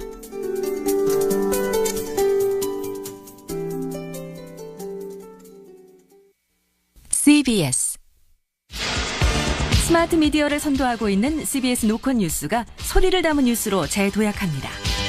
노컷 뉴스에는 뉴스메이커의 생생한 육성과 취재원들의 다양한 목소리, 뉴스 현장의 흥미로운 음향이 탑재되어 있습니다. CBS 노컷 뉴스는 CBS 레인보우를 통해서도 들으실 수 있습니다. 아무리 바빠도 잊지 않는다. 딸 생일, 결혼 기념일, 그리고 보수총액 신고일. 맞아요. 작년엔 늦어서 과태료도 냈었잖아요. 이번엔 3월 15일 마감. 그 전에 미리 하자고. 고용산재보험 토탈 서비스를 통해 3월 9일까지 신고하면 추첨을 통해 경품도 주고 할인 혜택도 있어요. 어이 김 사장, 자네도 늦지 마시게. 3월 15일까지야. 올해 고용산재보험료 책정을 위한 보수총액 신고는 필수. 고용산재보험 토탈 서비스를 이용한 전자신고나 우편신고도 가능. 문의사항은 1588-0075. 이 캠페인은 고용노동부와 근로복지공단이 함께합니다. 안녕하세요. 엄마 검객 남현희입니다. 우리 주변에는 생명에 대한 책임을 지고 꿈을 향해 나아가는 멋진 엄마들이 있습니다. 당당하고 자랑스러운 엄마 미혼 양육모. 그들의 행복한 미래를 응원해주세요. 동방사회복지회가 전합니다. 아름다운 영웅 김영옥을 알고 계십니까? 독립운동가의 아들로 태어나 2차 대전과 6.25 전쟁에서 모든 전투를 승리로 이끈 전쟁 영웅이었습니다. 대령으로 제대 후 서거 때까지 33년을 사회봉사에 바친 위대한 인도주의자였던 김영옥. 암울한 시대에 태어나 세계를 무대로 기상을 떨친 재미동포 김영옥 대령을 통해 우리는 희망과 용기, 한국인의 정신을 배웁니다. 이 캠페인은 740만 재외동포의 든든한 버팀목 재외동포재단이 함께합니다. 골치 골치 아픈 법률 문제를 마주칠 때마다 우리 할아버지께서 늘 말씀하셨지. 친한 법무사를 만들어라. 풍부한 법률 지식과 전문성을 붙고 높은 수임료는 제거한 뒤 우리 곁 가까운 곳에 놓아두면. 안녕하세요. 만능해결사 법무사입니다. 어떤 문제를 해결해드릴까요? 등기, 소송, 경매, 회생 다 부탁드립니다. 출생에서 상속까지 우리 인생의 모든 법률 문제 혼자서 고민하지 마시고 만능해결사 법무사를 찾아 시원하게 해결하세요. 생활법률 만능해결사 법무사. 출생에서 상속까지 대한법무사협회가 함께합니다. 지금 내가 귀를 기울이고 있는 건 너의 이야기와 레인보우에서 흐르는 음악, 또 하나는 바로 레인보우 광고. 높은 청취율의 CBS 인터넷 라디오 레인보우, 레인보우의 광고를 전해보세요. 검색창에 레인보우 광고. 이야기와 음악이 있는 방송, 청취율이 높은 CBS 인터넷 라디오 레인보우에서 8시를 알려드립니다.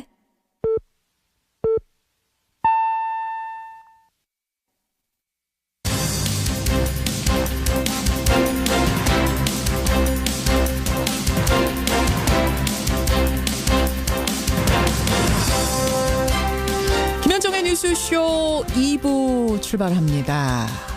청취자 정선화님, 성추행을 저지른 사람은 변명의 여지가 없습니다. 영구 퇴출해야 된다.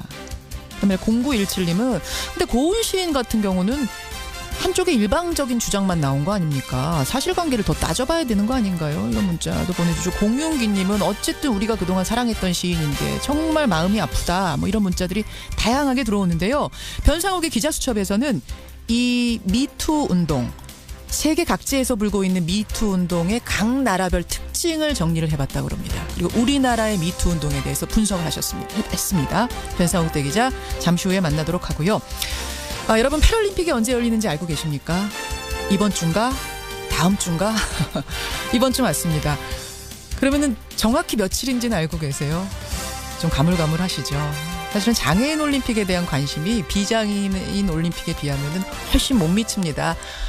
오늘 이택수의 여론에서는 여러분 패럴림픽이 며칠에 개막하는지 아십니까? 이 여론조사를 해봤습니다. 예. 설문조사죠. 주말 동안 돌려봤는데요. 어떤 결과가 나왔을까요?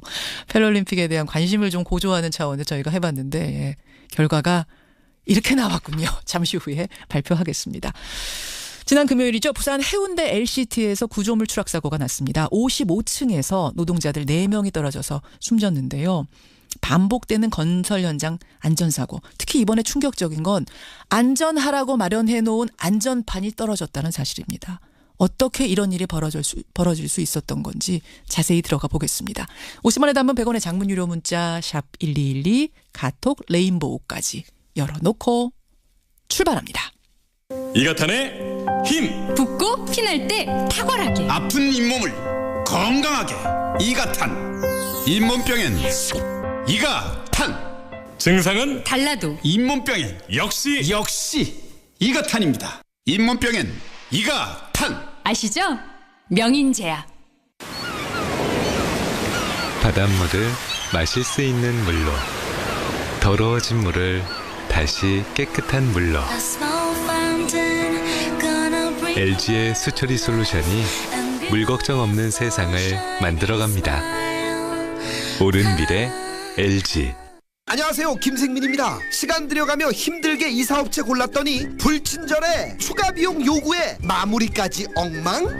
속상하다. 앞으로 이사업체 고를 땐 다이사에서 업체별 평가 등급 확인부터 예약까지 한 번에. 이사업체 고르는 그레이트한 습관, 다이사. 지금 바로 다이사를 검색하세요. 지아씨 굿모닝. 요즘도 변비? 아니요, 굿모닝 S. 굿모닝 S? 네, 변비 치료제 굿모닝 S. 굿모닝 S. 네, 생약으로 만든 한방 변비약 굿모닝 S. 변비엔 굿모닝 S.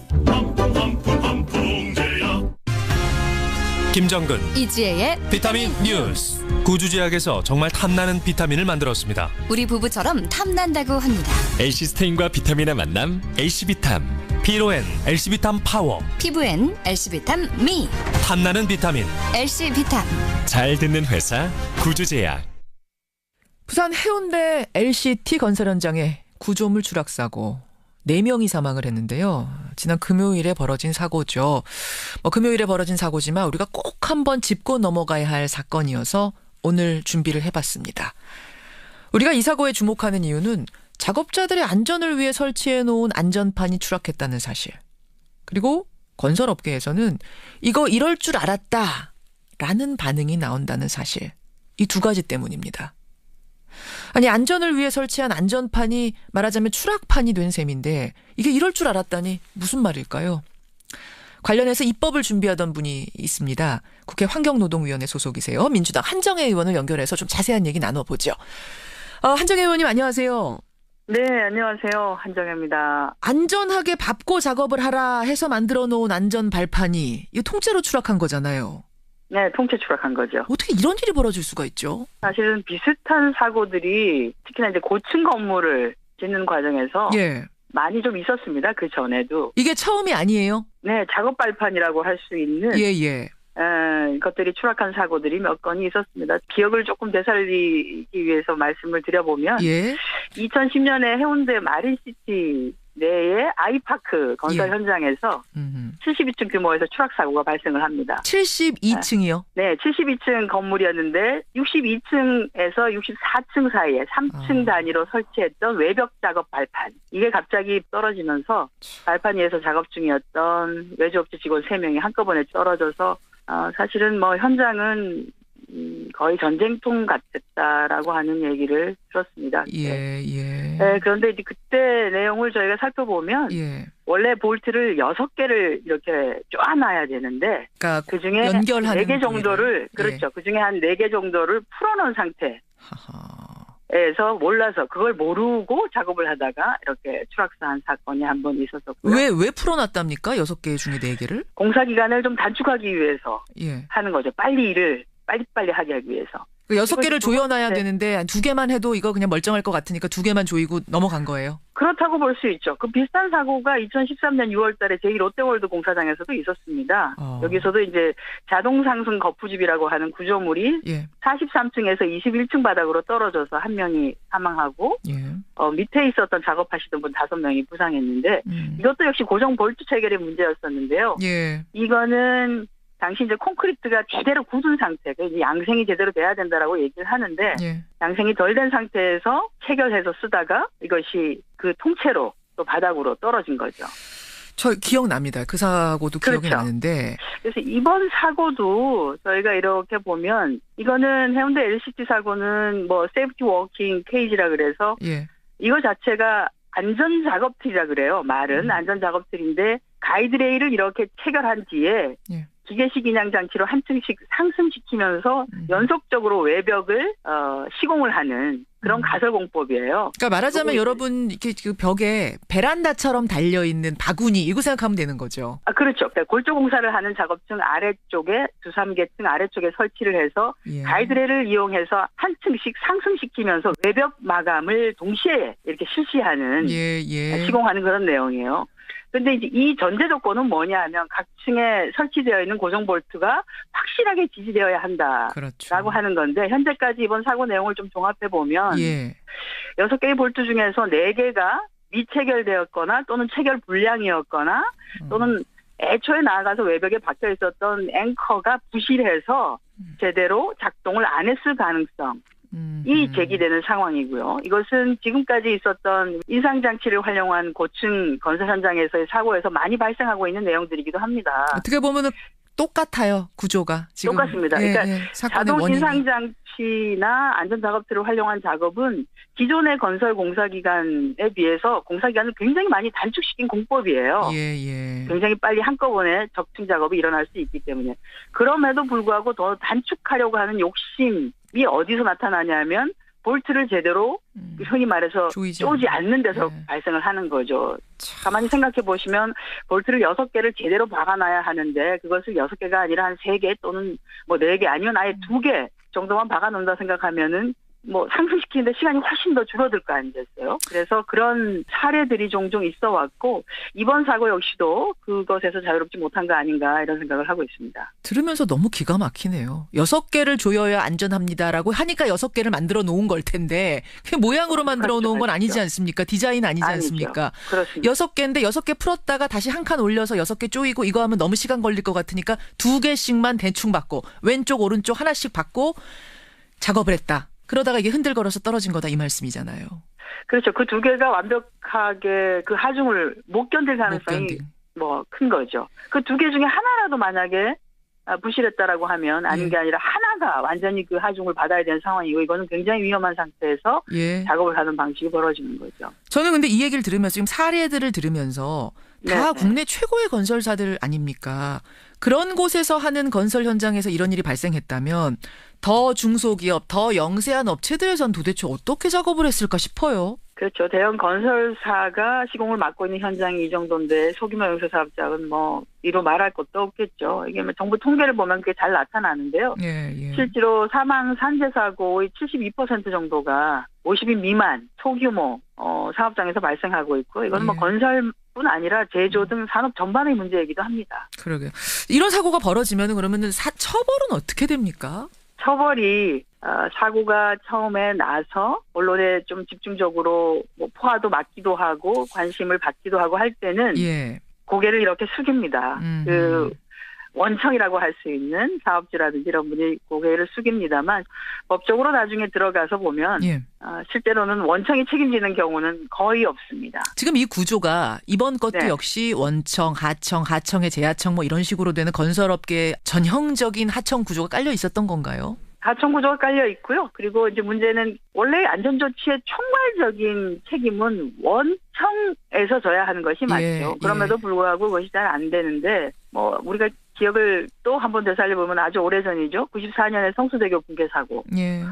당시 책임자로 지목된 현장 소장이 그냥 대법원에서 금고 2년형 선고받았고요.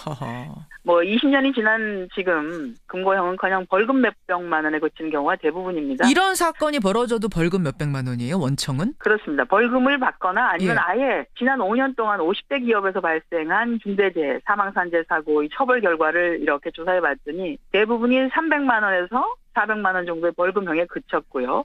그나마도 원청이 처벌된 경우는 손에 꼽을 정도였고요. 아니 잠깐만요. 300~400만 원도 하청업체에서 내는 거고 원청은 그나마도 안 진다는 말씀이세요? 예. 처벌된 경우는 손에 꼽을 정도였고 원청 대표는 단 한 건도 기소조차 되지 않았습니다. 2016년에 있었던 크레인 사고 같은 경우에는요. 아예 아무도 책임지지 않았습니다. 아무도 기소되는 사람이 없습니다. 3명 남양주에서 발생했던 3명의 사망사고가 발생했던 건에 대해서 아무도 벌금조차 내지 않았습니다. 그러면 그 숨진 노동자들, 하청업체 노동자들한테는 배상은 누가 해줍니까? 일단은 이제 산업재해이기 때문에 산재보상 정도로만 처리가 되는 것이고요. 실질적으로 그 사고를 일으킨 기업주, 원청회사가 그 위로금이라든지 이런 것도 없고요. 또는 위로금의 문제가 아니라 책임을 누가 지느냐의 문제에 있어서 아무도 책임지는 사람이 없다는 것이 더 큰 문제인 것이죠. 아무도 책임지는 사람이 없다 보니까 이런 일은 또 벌어지고 빨리빨리 공기 맞춰서 끝내야 된다는 것. 이것이 훨씬 그들의 목숨보다 앞서는 거군요. 그러니까 건설 현장에서 사고를 내지 마라라고 얘기를 하는 것은 그 이유는 공사기간이 늘어나기 때문에 사고를 내지 마라고 하는 것이지 정작 사고가 발생을 했을 때 받게 되는 형벌적 책임 이런 것에 대해서는 크게 문제의식을 갖고 있지는 않아요. 공사기간이 늘어난다. 그러니까 사고를 내지 말아야 한다가 오히려 주안점이에요. 제가 건설 현장에서 벌어지는 이런 인재들, 이런 사고들 한두 번 다룬 게 아니에요. 근데 그때마다 항상 이 얘기가 나왔습니다. 원청, 하청 구조부터 잘못됐다. 아무도 책임지지 않는다. 그런데 왜 아직도 아무런 대안이 마련되지 않는 건지, 왜 또 반복되는 건지 이 부분은 저는 국회에다 좀 질문을 드리고 싶어요. 저희가 입법을 하기 위한 노력은 했었고요. 19대 국회죠. 2013년에 이 원청의 책임을 묻는 최초 법안 발의를 했습니다. 가장 큰 원인이라고 할 수 있는 게 대기업들이 산재가 발생하기 쉬운 유해한 작업, 위험한 작업에 대해서 외주화를 그렇죠. 계속 하고 있다라고 하는 것에 대한 판단이 있었기 때문에 그렇죠. 예. 이런 유해한 작업, 위험한 작업이 상시적으로 이루어지는 경우에 산해 하도 구분 전면 금지해서 원청이 관리하게 하고 일시적이거나 간헐적으로 이루어지거나 또는 사업장 밖에서 이루어지는 유해 위험한 작업의 경우에는 작업 허가를 받도록 하는 등 조금 까다롭게 하자. 그리고 도급사업주의 좀 안전보건 조치를 추가적으로 책임을 강화하는 이런 내용이었었는데요. 이게 너무 과도하다 반대를 했었습니다. 무산됐군요. 19대에는. 예, 그 당시 무산되었고요. 20대 들어서도 제일 먼저 제가 했던 것이 산업안전보건법 개정안 재발의해서 이 원청의 책임을 강화하는 법안을 발의를 해놓은 상태입니다. 발의까지 된 상태. 네, 그러나 이번에는 좀 저 외에도 여야에서 다수의 의원님들이 발의한 법안이 있기 때문에 병합해서 심사를 하면은 반드시 성과를 낼 수 있을 것이다. 이렇게 보고 있습니다. 예, 원청, 하청 이 구조 속에서 아무도 책임지지 않은 채 숨져가는 노동자들 이런 사건, 유사한 사건 저 이제 그만 네네. 정말 소개했으면 좋겠습니다. 너무 마음이 아픕니다. 한정혜 의원님 이거 발의된 법안 어떻게 통과되는지까지 지켜보겠습니다. 고생을 좀 해주셔야겠습니다. 네, 감사합니다. 예, 고맙습니다. 국회 환노위 소속이죠. 민주당 한정혜 의원이었습니다.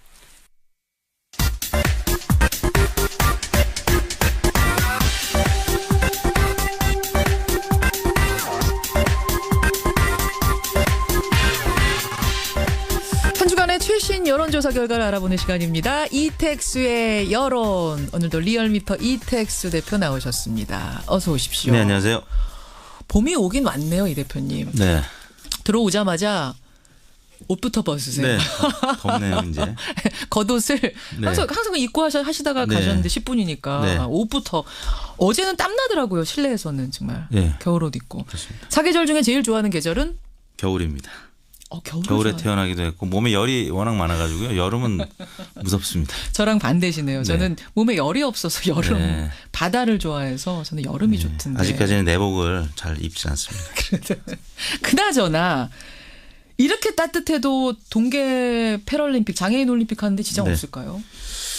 지장 없을 것 같습니다. 지난번 동계올림픽 2월 달에 치러졌잖아요. 네. 당시에 매우 추워서 걱정들을 많이 했는데 사실 2월 9일부터 25일까지 날씨가 비교적 우려했던 것보다는 춥지 않아서 아마 하나님이 보호하사 우리나라 만세가 아닐까. 3월 9일부터 치러지는 그 패럴림픽도 잘 되지 않을까 싶습니다. 지금 3월 9일이라고 정확하게 말씀하셨어요. 원래 아셨어요? 3월 9일 개막일인 거? 아니요. 며칠 전에 알았습니다. 저도. 조사하면서 하셨죠. 네. 사실은요, 제가 지난주에 화요일 뉴스닥 시간에 기습 퀴즈를 했어요. 허성무 소장, 이준석 위원장한테 패럴림픽 개막일 정확하게 몇 월 며칠입니까? 네. 사전에 전혀 예고 안 하고 두 분 다 꿀을 많이 드셨는지 아무 말씀도. 덕분에 우리 뉴스쇼 청취자들은 정확하게 3월 9일인 걸 알고 지금 문자도 보내주고 계시는데 저희 김현정의 뉴스쇼가요. 정말 이게 우리나라 국민들이 얼마나 알고 있는가, 패럴림픽에 대한 관심이 어느 정도인가, 네. 개막일을 얼마나 정확하게 알고 계시는가, 관심도 환기시킬 겸 여론조사를 주말에 돌려봤죠. 네, 저희가 지난 금요일인 2일 전국 19세 이상 성인 11,521명이 접촉을 해서 최종 500명이 응답을 완료했습니다. 잠깐만요. 네. 11,000명한테 전화했는데 500명밖에 응답 안 하세요? 네, 대략 자동응답 방식이 응답률이 5%로 떨어졌고요. 전화 면접이 한 15%에서 10% 사이로 떨어졌습니다. 여러분 응답 좀 해주세요. 아니 10,000명이 넘게 전화를 할 정도로 열심히 하는데 네. 500분밖에. 그나마 CBS 리얼미터 조사는 응답률이 높은 편입니다. 이게 높은. 네.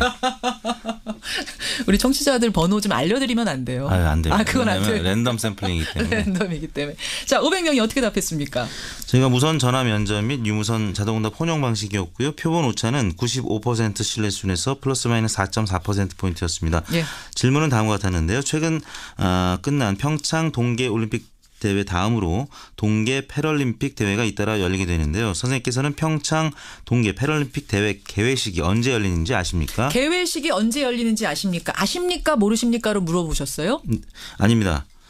왜냐하면 모르면서도 안다고 대답하는 분들이 계실 것 같아서 직접 날짜를 고르도록 이렇게. 사실은 저도 이거 조사 부탁드리면서 네. 그게 걱정이 됐어요. 의뢰하면서 걱정이 됐던 게 본인은 안다고 철석같이 믿는 분들이 계실 수도 있고 그렇죠. 또 옆에서 누가 듣는데 내 체면이 상할까봐 그냥 네. 안다고 답하는 분도 있을 텐데 이거 어떻게 하나 했더니 아니나 다를까 조사를 날짜로 하셨군요. 일종 퀴즈 형식으로 예. 알고 있는 분들과 모르고 있는 분들을 선별하기 위해서 예. 물어봤는데요. 보기는 3월 5일, 3월 9일, 3월 12일, 3월 18일 정답 외 3개의 함정 보기를 더 추가를 했습니다. 예. 그리고 5번은 잘 모르겠다. 잘 모르겠는데요. 했는데요. 이거 하나 넣으셨죠. 네, 솔직하게 잘 모르겠다고 한 분들이 또 제법 계셨고요. 여하튼 그 인지하고 있다라는 분들은 33.6%에 그쳤고요. 자, 정확하게 3월 9일 개막일을 맞춘 분은 33.6%가 정확하게 알고 계셨어요. 예, 3명 중에 1명꼴로 나타났고요. 그러면 나머지 3분의 2는 모른다는 얘기네요. 네, 66.4%가 모른다고 응답을 했는데 예. 진짜 모르겠다고 한 사람들은 34.6%였는데 나머지 3월 5일, 3월 11일, 3월 18일 함정 보기에 응답을 하신 분들도 한 30%가량으로 나타났습니다. 네, 3월 18일에 지금 보니까 8.2%가 답을 했는데 네. 이분들은 좀 헷갈리실 수 있는 게 폐막일이 3.18이잖아요. 맞습니다. 3월 18일. 요거랑 네. 좀 헷갈렸었을 가능성도 살짝 일부 계시지 않을까 싶은데요. 그렇게 볼 네. 수도 있을 것 같아요. 이게 사실은 개막을 딱 일주일 정도 앞둔 상태에서 조사를 한 건데 66.4%가 모른다. 네. 혹은 잘못 알고 계시는 걸 보면 패럴림픽에 대한 관심이 그렇게 높진 않은 거예요. 그렇죠. 네. 그 주최 측에서도 몇 가지 그 뭐 공문이라든지 또 행사에서 표현 과정에서 이 두 행사를 모두 언급을 하지 않는 경우도 더러 발견이 돼서 맞습니다. 패럴림픽 그 대회를 기대하고 있는 분들한테는 좀 실망감을 주기도 했는데요. 2012년 런던 올림픽 같은 경우는 비장애인 올림픽, 본 올림픽이 티켓 판매율이 95%가량이었는데 네. 패럴림픽은 100% 판매를 기록했다고 합니다. 굉장히 부러운 장면이었고요. 그러네요. 또 작년에 브라질 리우 올림픽도 예.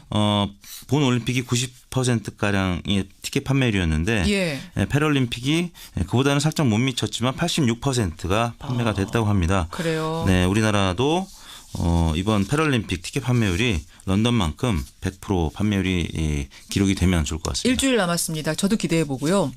반답이 너무 예뻐요. 수호랑 네네. 못지않게 마스코트 그렇습니다. 인형 반답이 너무 예뻐요. 우리 반답이가 마스코트인 패럴림픽 많이 관심을 가져주시고 뉴스쇼 청취자들은 정말 100% 아십니다. 네. 지금 문자 정확하게 다 3월 9일 네. 보내주셨어요. 고맙습니다, 여러분. 네. 말씀하세요. 패럴림픽이 패러하고 올림픽이 합성어인데요. 예. 이 패러, 그러니까 PARA의 뜻이 나란히 함께 이런 뜻이더라고요. 그래요. 예, 그래서 이 형제 같은 올림픽이기 때문에 예. 저도 기회가 되면 이번에는 한번 평창을 가보고 싶습니다. 지난번에 못 가셨지만. 네, 못 갔습니다. 아니 이택수 대표께서 저 이렇게 조사 많이 해오신 거 처음 봤어. 아, 그래요? 아니 부탁 안 드렸는데 네. 런던 올림픽 티켓 판매율까지. 원래 공부를 열심히 합니다. 고맙습니다, 여러분. 패럴림픽에 대한 관심 차원에서 한번 조사해봤는데 네. 사실은 좀 실망스럽기도 하고 그래도 네. 뉴스쇼 청취자들은 100% 한다는 거 기쁘기도 하고 네. 정리조사로 가죠. 네, 문재인 대통령의 2월 4주차 주간 지지율이 66.5%로 나타났는데요. 지난주 대비 0.8%포인트 오른 수치입니다. 부정평가는 29.3%로 2주 연속 30% 아래로 나타났는데요. 예.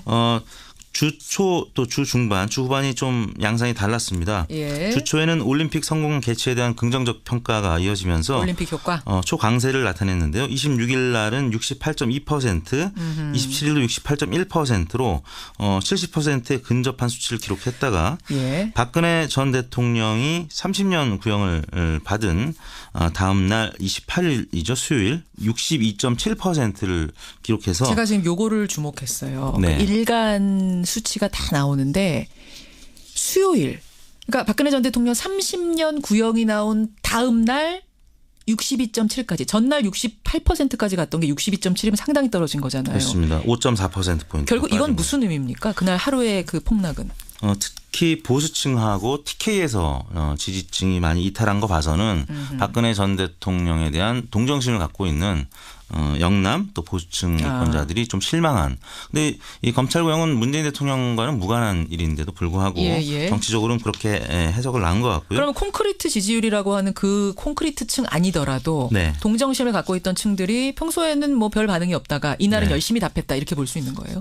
샤이 보수층? 그렇습니다. 그리고 이른바? 저희가 적폐청산이냐 아니면은 이 정치 보복이냐 뭐 이런 질문을 했을 때 항상 한 30% 가까이는 정치 보복이라고 해석하는 분들이 계시는데 그 비율이 대략 보수층의 핵심 지지층이라고 봐야 될 것 같은데요.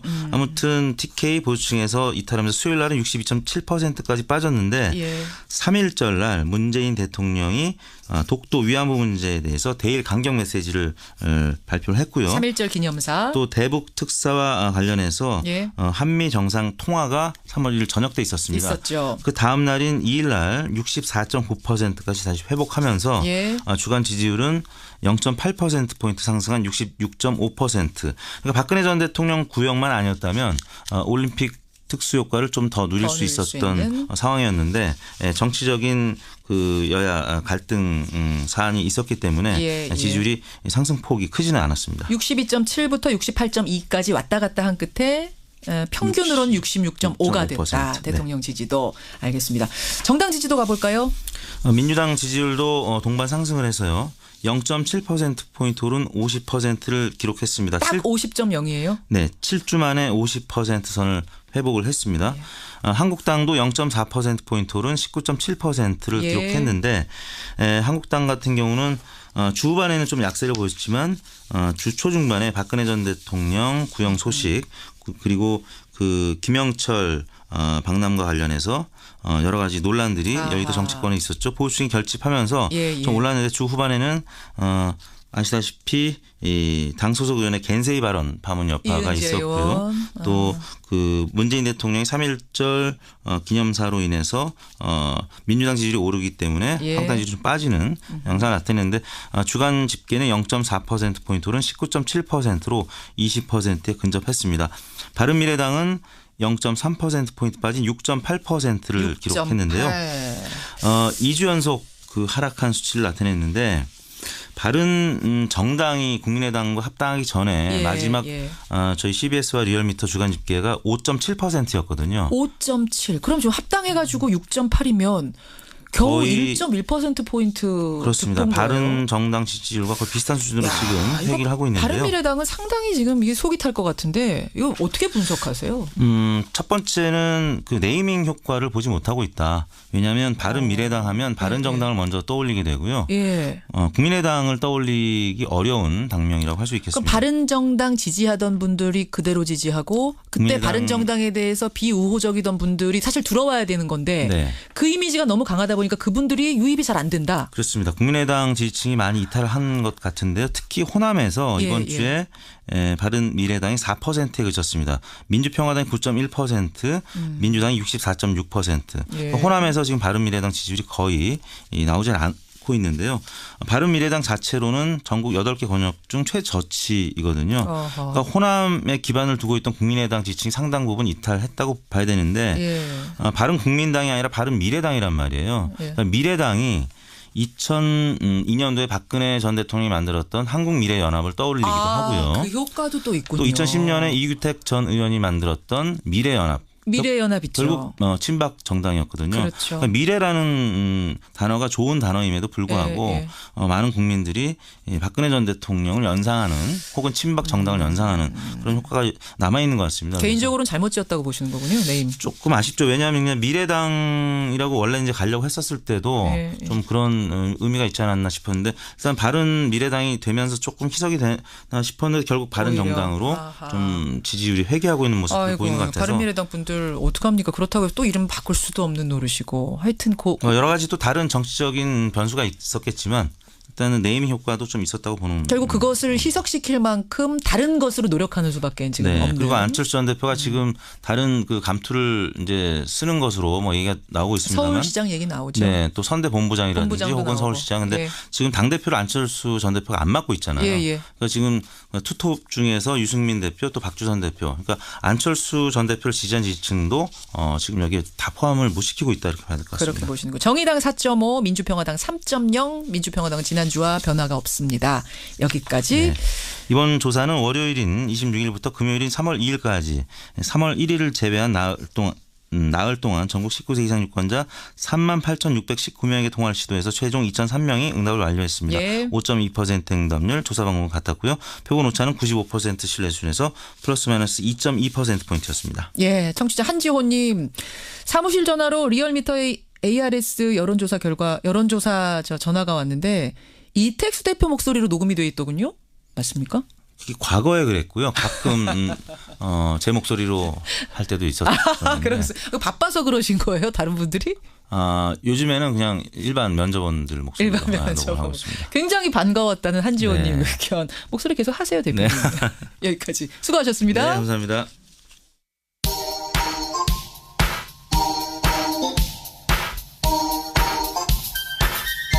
김현정의 뉴스쇼 CBS 라디오와 함께하고 계십니다. 저는 퇴근길 시사자키 정관용입니다. 옹미나님 이번 3월 9일부터 11일까지 발달장애인 센터의 아이들과 응원 투어 갑니다. 분당에서 발달장애인들을 위한 센터를 운영하신대요. 잘 다녀오십시오. 응원 많이 해주고 오십시오. LCT 추락사고와 관련해서는 8894님 그 안전 발판을 갱폼이라고 하는데요. 앵커를 풀어놓은 이유는 위로 올릴 때 풀기 귀찮아서. 아까 그 얘기 했었죠. 풀고 조이고 하면서 한 층씩 움직여야 되는데 그게 귀찮아서 그 시간 줄이려고 실제로 그렇게 한다라는 증언들이 들어오고 있습니다. 아이고 소영우 님도 공사기간 줄이는 게 이게 안 좋은 습관입니다. 습관. 그리고 양생하는 기간, 콘크리트 굳히는 그 기간은 그냥 버리는 기간으로 인식을 해버리는 이렇게 안전에 소홀하다는 문자들 굉장히 많이 들어오고요.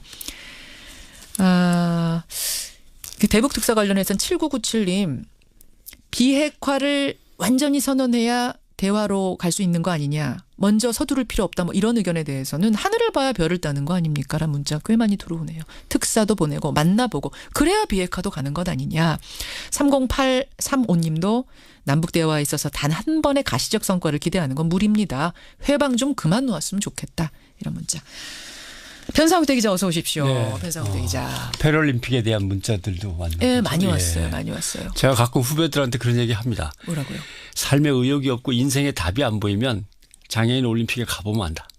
가서 앉아 있어 봐라. 그러면 뭔가 하다가 배우는 게 있을 것이다. 그 치열하게 땀 흘리는 선수들 보면 감동이 온다 이 말씀이신 그리고 거죠? 그 관중석에서의 움직임조차도 우리가 상상한 평상시 보지 못했던 것들 아마 볼 수 있을 거다. 그 장애 이웃들한테 한번 가봐라 이렇게 얘기하는데 가보시면 압니다. 아무튼. 가보시면 알아요. 잠시 후에 그 패럴림픽을 뭐 우리나라 것뿐만 아니라 과거에도 계속 다니면서 사진 찍었던 분이 계세요. 조세현 작가 아시죠? 그 유명한 분. 그분 인터뷰 하거든요. 그분의 얘기 들어보시면 어떤 말씀인지 여러분 이해하실 겁니다. 그나저나 변상욱 대기자 제가 기다렸습니다. 앞에서 행간에서요. 우리 고은 시인 얘기했거든요. 영국에다가 입장 발표한 고은 시인. 여기에 대한 지금 여러분들의 의견도 많이 들어오는데 오늘 이 미투 운동의 세계적인 양상에 대해 조사하셨다고요. 뭐 지구촌 전체에 미투 운동이 번져가는 건 분명하고요. 나라별로 좀 틀립니다. 모양들이. 그래요. 중국은 두 대학의 교수가 제자들을 성폭행하고 성추행한 기숙사로 끌고 가서 성추행했다거나 평상시 으슥한 곳에서 성추행했다거나 이런 것들이 폭로가 됐는데 묘하게 미투 운동이 번지질 않습니다. 그러니까 온라인상에서 그리고 중국에서 당했는데 지금은 외국에 나가서 유학가 있는 이런 사람들끼리의 온라인상에서의 소통이지 언론이 받아서 크게 쓴다거나 사회적으로 분위기가 일면서 뭐 모여가지고 으쌰으쌰 한다거나 이런 건 전혀 없습니다. 이건 아마도 폐쇄적이고 국가 통제가 엄격한 시스템 속에서는 어렵지 않나 이런 역시 생각을 중국의 폐쇄적인 분위기, 쉬쉬하는 분위기, 덮고 가는 분위기 속에서 일본은 어떻습니까? 일본은 베베 꼬인 게 눈에 확 보입니다. 이것도 특이합니다. 그게 무슨 말씀이세요? 이토 시오리라는 일본의 프리랜서 여성 저널리스트가 예. 일본 최대 민영방송사죠. TBS 고위 간부 야마구치라는 간부한테 성폭행 당한 걸 폭로를 했습니다. 성폭행을? 예. 근데 분위기는 이토 시오리라는 이 여성 저널리스트한테 싸게 돌아가는 겁니다. 왜요? 뭐 하다가 그랬어? 네가 또 접근했던 거 아니야? 뭐 이런 거죠. 이런 거예요? 예. 그래서 경찰한테 신고를 하고 접수를 했는데 경찰이 사건 접수 자체를 안 하려고 민기적거린다 그러죠. 뒤로 자꾸 뺍니다. 그래갖고 나중에는 피해자인 이토 씨가 호텔 CCTV를 자기가 구해서 예, 경찰한테 갖다 주고 봐라. 이 사실 확인을 내가 이렇게 시켜주마라고 하니까 경찰이 마지못해 수사를 했는데 역시 질질 끌다가 기소유예로 끝납니다. 그때 그 야마구치라는 방송사의 성폭행 간부가 예. 아베 신조 총리하고 가까운 사이였다 이런 얘기가 나돌았죠. 예. 근데 또 언론도 관심이 없습니다. 일본 네티즌들도 자기가 유혹하다가 맨날 그래놓고서 말이야 이거 엉뚱한 소리 하는 거 아니야 이런 분위기로 가고 그래서 작가 이토 하루카라든가 몇몇 여성들이 예. 이토 시오리의 폭로를 보고 나도 당한 적 있다. 저 사람 말이 맞다. 라고 폭로를 했는데 또 그 사람들마저도 비난을 받습니다. 그래요. 그래서 이토 시오리가 아예 이걸 책으로 써버립니다. 책으로? 네, 그 책의 제목이 블랙박스라고 하는 겁니다. 서구 언론들은 여기에 관심이 많습니다. 예. 일본은 왜 미투 운동이 불붙지 않는 것인가. 그래서 오히려 주변 사람들마저 피해자를 왕따시키는 분위기를 보고 아 일본군 전쟁 성노예 우리가 흔히 위안부라고 불렀습니다만 또는 집단 사륙이라는 게 어디에서 나왔는지 좀 알 것 같다. 저런 분위기 속에서. 이해가 간다. 일본 특징 중 가장 두드러지는 집단주의. 집단주의. 조직이 시키라면 뭐든지 하는. 조직이 먼저지 개인의 피해가 그렇게 중요해? 예. 개인이 피해 목소리 내다가 우리 조직 죽으면 어떡해 이런 거. 서구 언론들은 이제 좀 일본을 알 것 같다라고 하는 분위기로 가고 있는 것도 아주 묘하죠. 예. 그러네. 그러니까 중국은 있는 사건을 덮으면서 쉬쉬하면서 넘어가는 분위기라면 일본은 아예 피해자를 왕따시키는 분위기. 예. 나라마다 특징이 정말 있네요. 예. 유럽 국가들 어떻습니까? 프랑스가 가장 특이하죠. 여성들의 성추행 성폭력 피해 폭로는 진행이 되고 있습니다. 그런데 예. 유명한 배우죠. 카트린 드네브 등 예. 여성 배우들을 중심으로 또는 여성 문화인들을 중심으로 갑자기 이런 얘기가 툭 터져 나온 겁니다. 어떤 거요? 남성들에게 너무 엄격하게 청교도주의적인 잣대로 재단을 해가지고 비난을 쏟아내는 거 아니야? 이런 뜻이죠. 그러니까 무슨 얘기냐 하면 섹슈얼리티라고 하는 것은 이게 문학적 상상력이라든가 네. 예술적 창조력의 밑바탕이 되는 영감을 주는 것인데 아하. 이걸 답답하게 도덕적 잣대로 꽉 찍어 누르고 재단을 하면 그건 창작과 예술의 열정이 살아나기 어려운 거 아니야. 이렇게 생각을 하는 거죠. 그리고 또 하나 남자는 매력만 갖고 있다면 여성에게 접근하고 추근대고 유혹하는 거는 나름대로 성적인 취향이자 성적인 자기결정권에 속하는 건데 그걸 사회적으로 단죄를 하려고 그러면 안 되는 거 아니냐. 그런 얘기가 거죠. 지금 프랑스에서는 막 지금 논박이 벌어지고 그러니까 있어요. 프랑스에서는 멋진 사람은 또 다른 누군가를 이성을 유혹할 만한 그 문화적 취향을 발휘할 수 있다라고 하는 프랑스 문화 속에 어떤 이상한 전통이 있는데. 잠깐만요. 근데 유혹하는 것과 성추행, 성폭행, 이건 전혀 다른 문제예요. 근데 그 성추행, 성폭력을 너무 엄격하게 다루다 보면 유혹의 자유마저 훼손된다 이런 뜻이 되는 겁니다. 그렇게 되는 거예요. 그래서 프랑스의 유명한 캣콜링이라고 하는 영어로 번역하면 캣콜링. 예. 거리에서 낯선 여성들에게 추파를 던지는 거나 성희롱을 하고 하는 것을 캣콜링이라고 단어도 있습니다만은 근데 여기에 대해서 다시 예전 같으면 이렇게 유명한 사람들이 들고 나오면 좀 사람들이 뒤로 주춤했을 텐데 아닙니다. 남성의 유혹을 멋진 문화적인 표현이라고 그동안 봐준 것 자체가 거기에 중독돼 있는 프랑스인들 자체가 문제다. 그렇죠. 이런 사고방식이 남성이 여성을 지배하고 차별하는 수단과 배경이 되어온 거 아니냐. 강하게 반발이 나왔습니다. 그리고 당신들이 주장하는 프랑스 문화적 특성이라고 하는 건 백인 상류층의 문화다. 웃기지 말아라. 니들은 특권의식에서 그런 게 나오는 것이다. 자, 프랑스는 지금 그렇게 미투 운동이 돌아가고 있고 독일로 가보죠. 독일도 영화 감독의 성추행이라든가 호텔방에 오디션 한다고 호텔방으로 불러가지고 뭐 등등.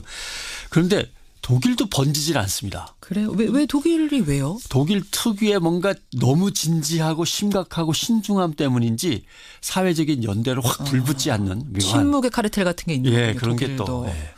그래요. 그럼 북유럽 같은 경우는 사실 양성평등 굉장히 잘 돼 있잖아요. 노르웨이, 핀란드, 북유럽에서 노르웨이, 핀란드는 야당의 부대표들이 다 물러났습니다. 성희롱이 폭로되면서. 근데 핀란드는 좀 살펴봐야 될 것 같습니다.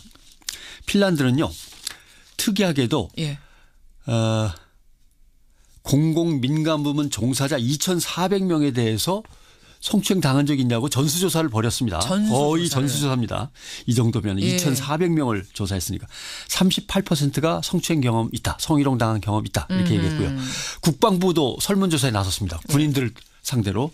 그랬더니 응답자의 17%가 성희롱 당하거나 성폭행 당하거나 성추행 당했다. 그래서 또 핀란드 국회는 이거 갖고 토론회를 열었습니다. 그래서 여성, 어린이, 장애인들이 더 위험에 노출돼 있다 이런 결론을 내리고 여기에 대한 대안을 논의했습니다. 그러니까 뭔가 핀란드는 접근하는 태도가 다릅니다.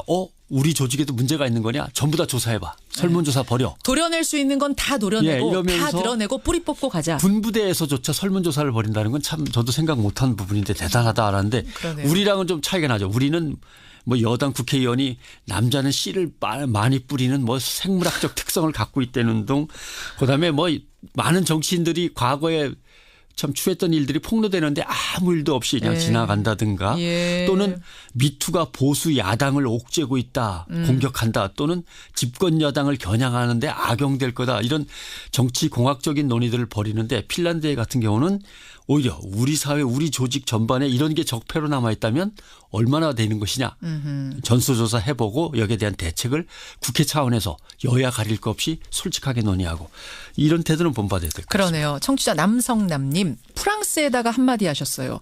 유혹을 문제 삼는 게 아닙니다. 유혹은 해도 되죠. 매력적인 남녀. 그러나 지위와 권력을 이용해서 약자인 여성을 성적으로 착취하는 거 우리가 문제 삼는 건 바로 그 지점이라는 걸 프랑스에 좀 전달해 주세요. 제가요. 네. 편상우태 기자 수고하셨습니다. 고맙습니다.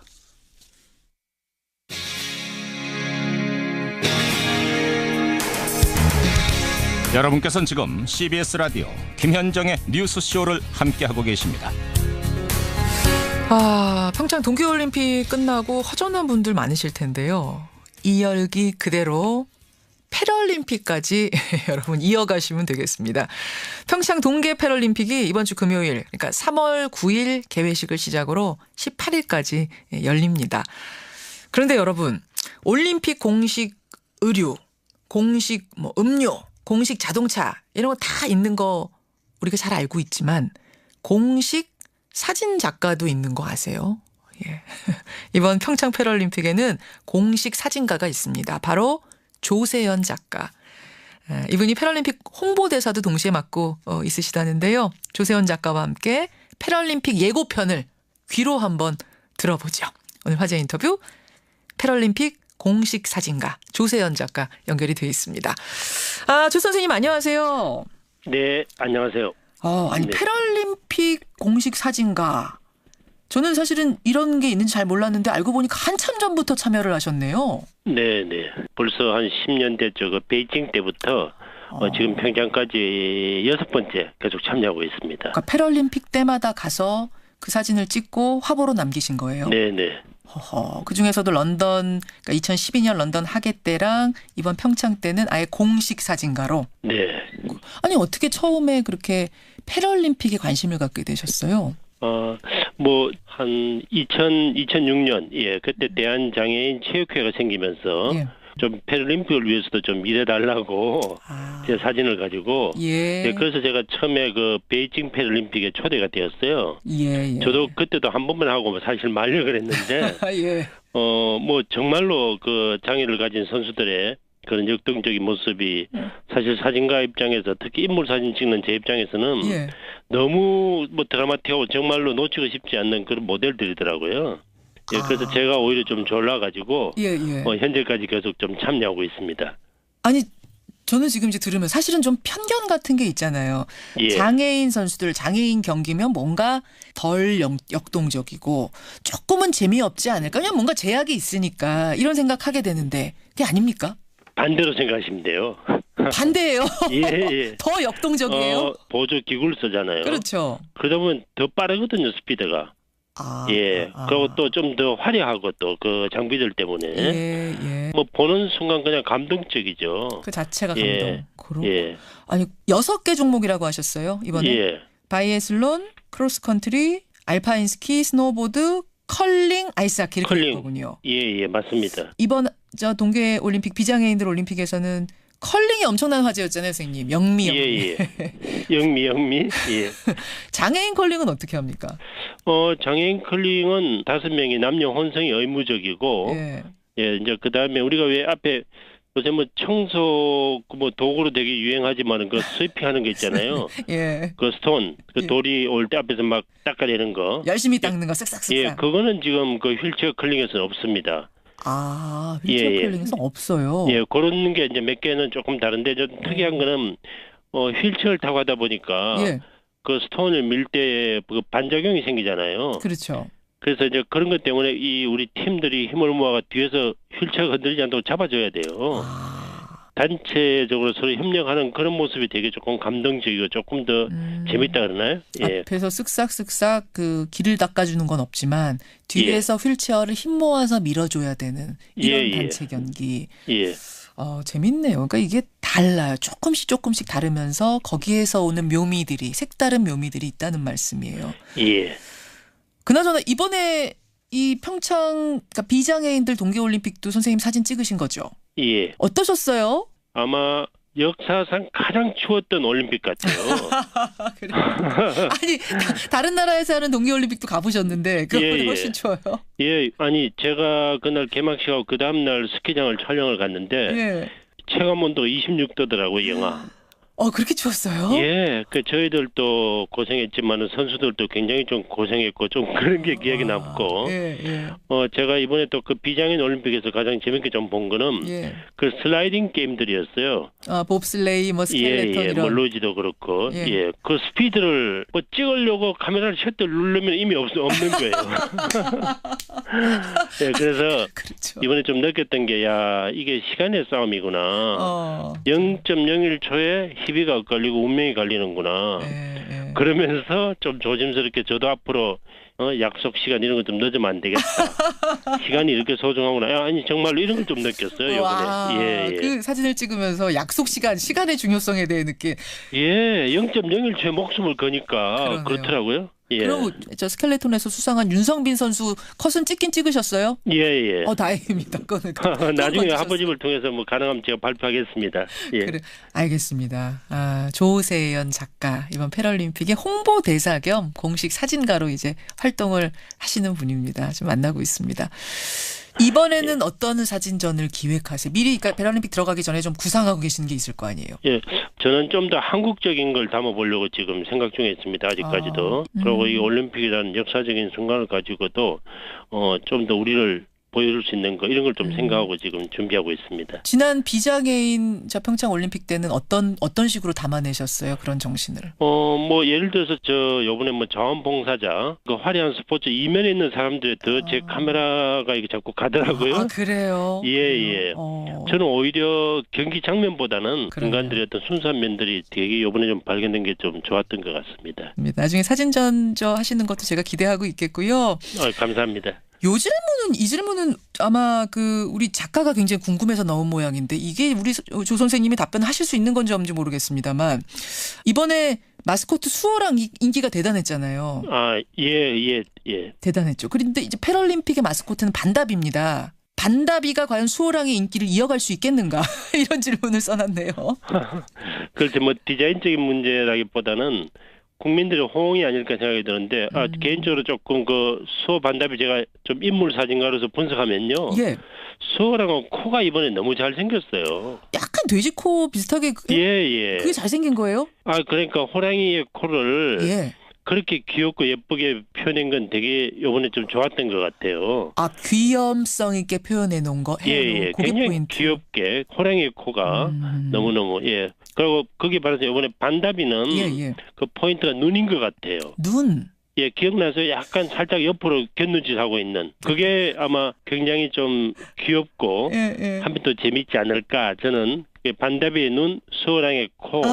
예, 그게 아마 포인트인 것 같습니다. 그렇군요. 그러니까 이게 평범한 호랑이 인형 같지만 거기에 코라는 귀염성의 포인트. 예. 반다비도 그냥 평범한 곰 같지만 약간 곁눈질하는 엉뚱하고 재미있는 포인트 이런 걸 하나씩 넣어놓은. 약간 익살 맞다는.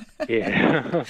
아 재밌네. 역시 미술가가 보는 예술인이 보는 시각이 다릅니다. 아, 그래요, 조세현 선생님. 그 패럴림픽 사진도 멋지게 잘 담아주시고요. 예. 지금 홍보대사 자격으로 나오신 거거든요. 네. 우리 국민들께 청취자들께 패럴림픽에도 뜨거운 박수 보내주십시오. 한마디 좀 해주시죠. 어쨌든 이번에 그 올림픽이 너무 성공적으로 끝나가지고 너무 기쁘고요. 예.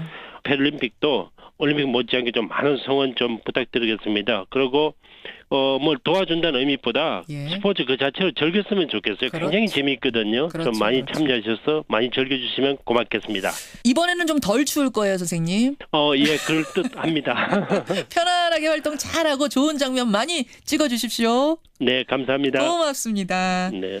평창 패럴림픽에서도 공식 사진작가로 활동을 하게 됐습니다. 홍보대사기도 하세요. 조세현 작가였습니다. 안녕하세요. 김수현입니다. 모두가 세상을 여행할 때 모두 투어는